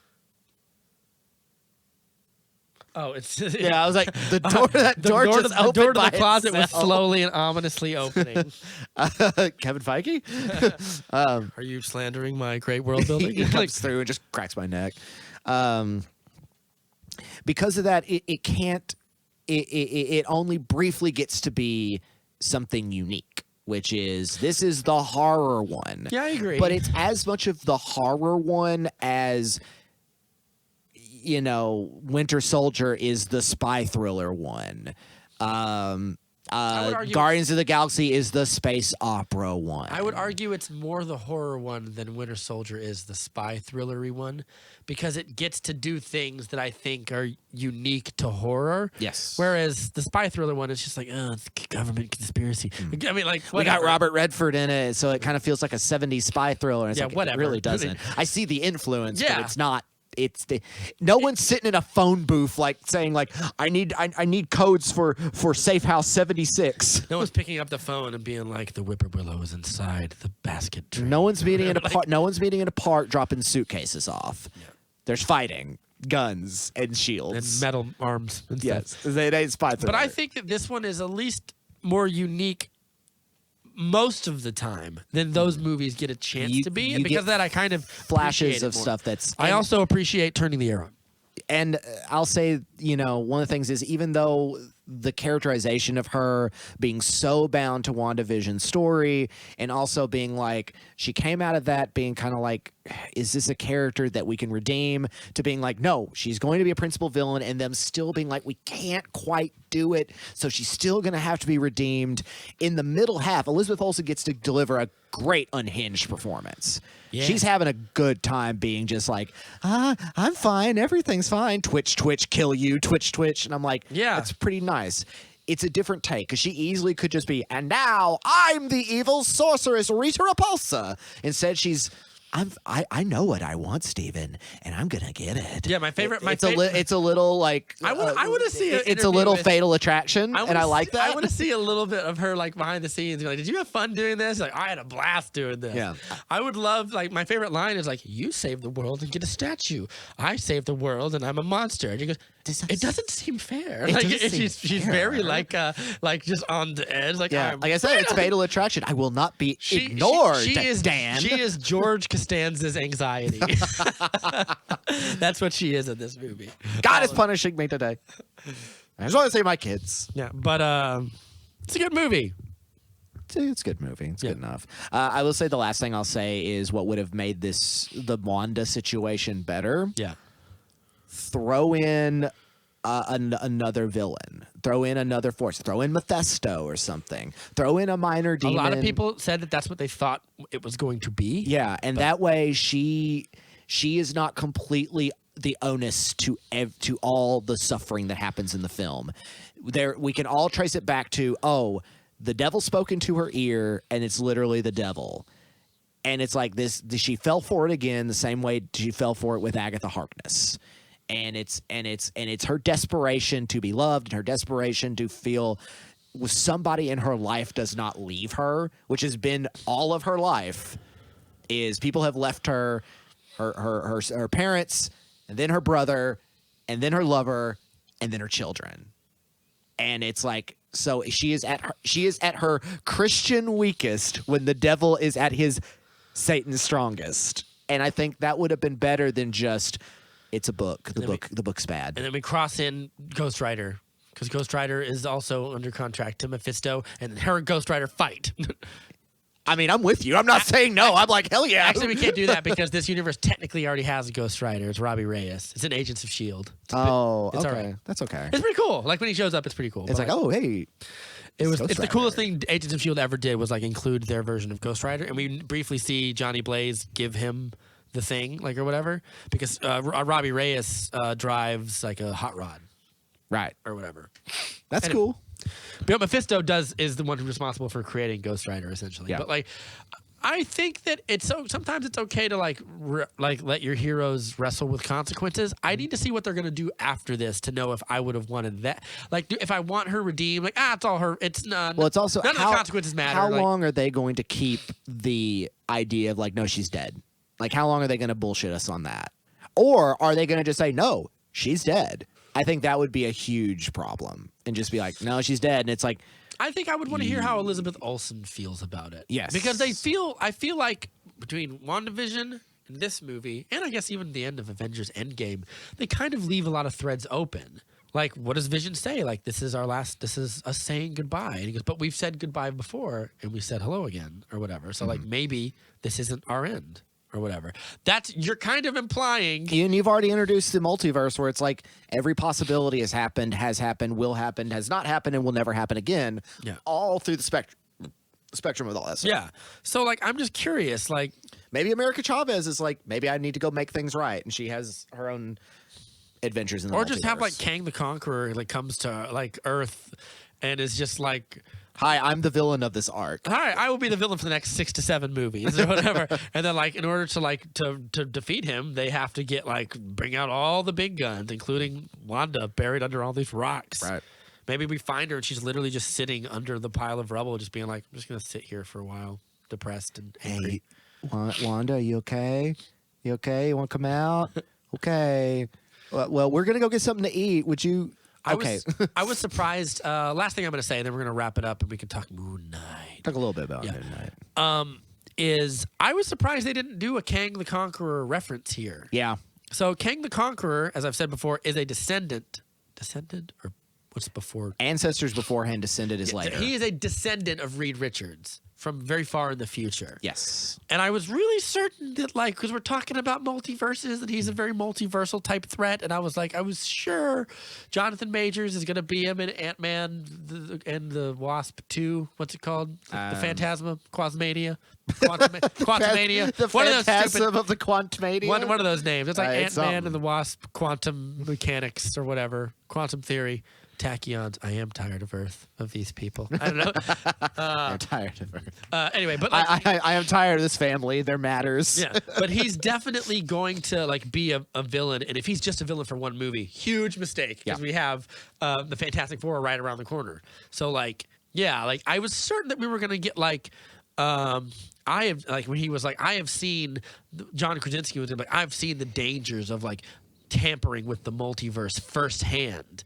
And he goes, I have firsthand experience in it. And maybe you see like a flashback of him and Kang the Conqueror or whatever. Mm-hmm. I was certain we were going to get something like that, but we didn't. We didn't. Not now.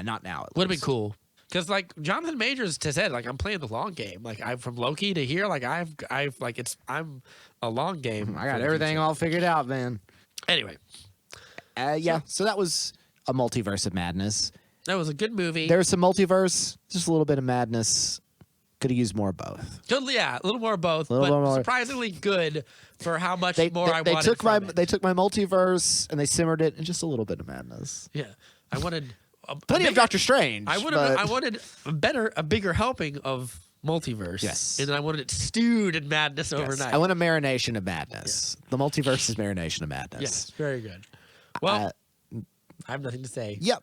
This has been The Movie Date with Rob and Matt, a podcast for people who love movies, but who love it. We love talking about movies. We love movies. We love movies, but we don't want to be smug about it. But we also love talking. Am I in a different timeline? Is that our? It is either that we love movies and don't want to be smug about it, or we love talking about movies, but we don't want to be smug about it. Either way, this is a Mandela effect. No one loves watching movies but doesn't want to talk about them, and no one loves talking about movies but doesn't want to watch them. So both of these statements are true. They're both empirical facts. Either way, what a definite empirical fact is you. I have been Rob. And I have been Matt. And we'll talk to you guys later. Be sure to check us out on all the sources. Facebook and the iTunes and the Apple Podcasts. Send us and messages. Podbean and YouTube. Leave comments and subscribe. Do it. Do it or Wanda will find you in the mirror dimension. She'll come through your mirror. And be well. I watched a horror movie called Mirrors with Kiefer Sutherland in it. Yeah, that movie's... And it really sucks, except for the part where the girl rips her jaw open. That's the only thing anyone remembers. Yeah, it's pretty bad. For now, take care. Be well. All right, bye-bye.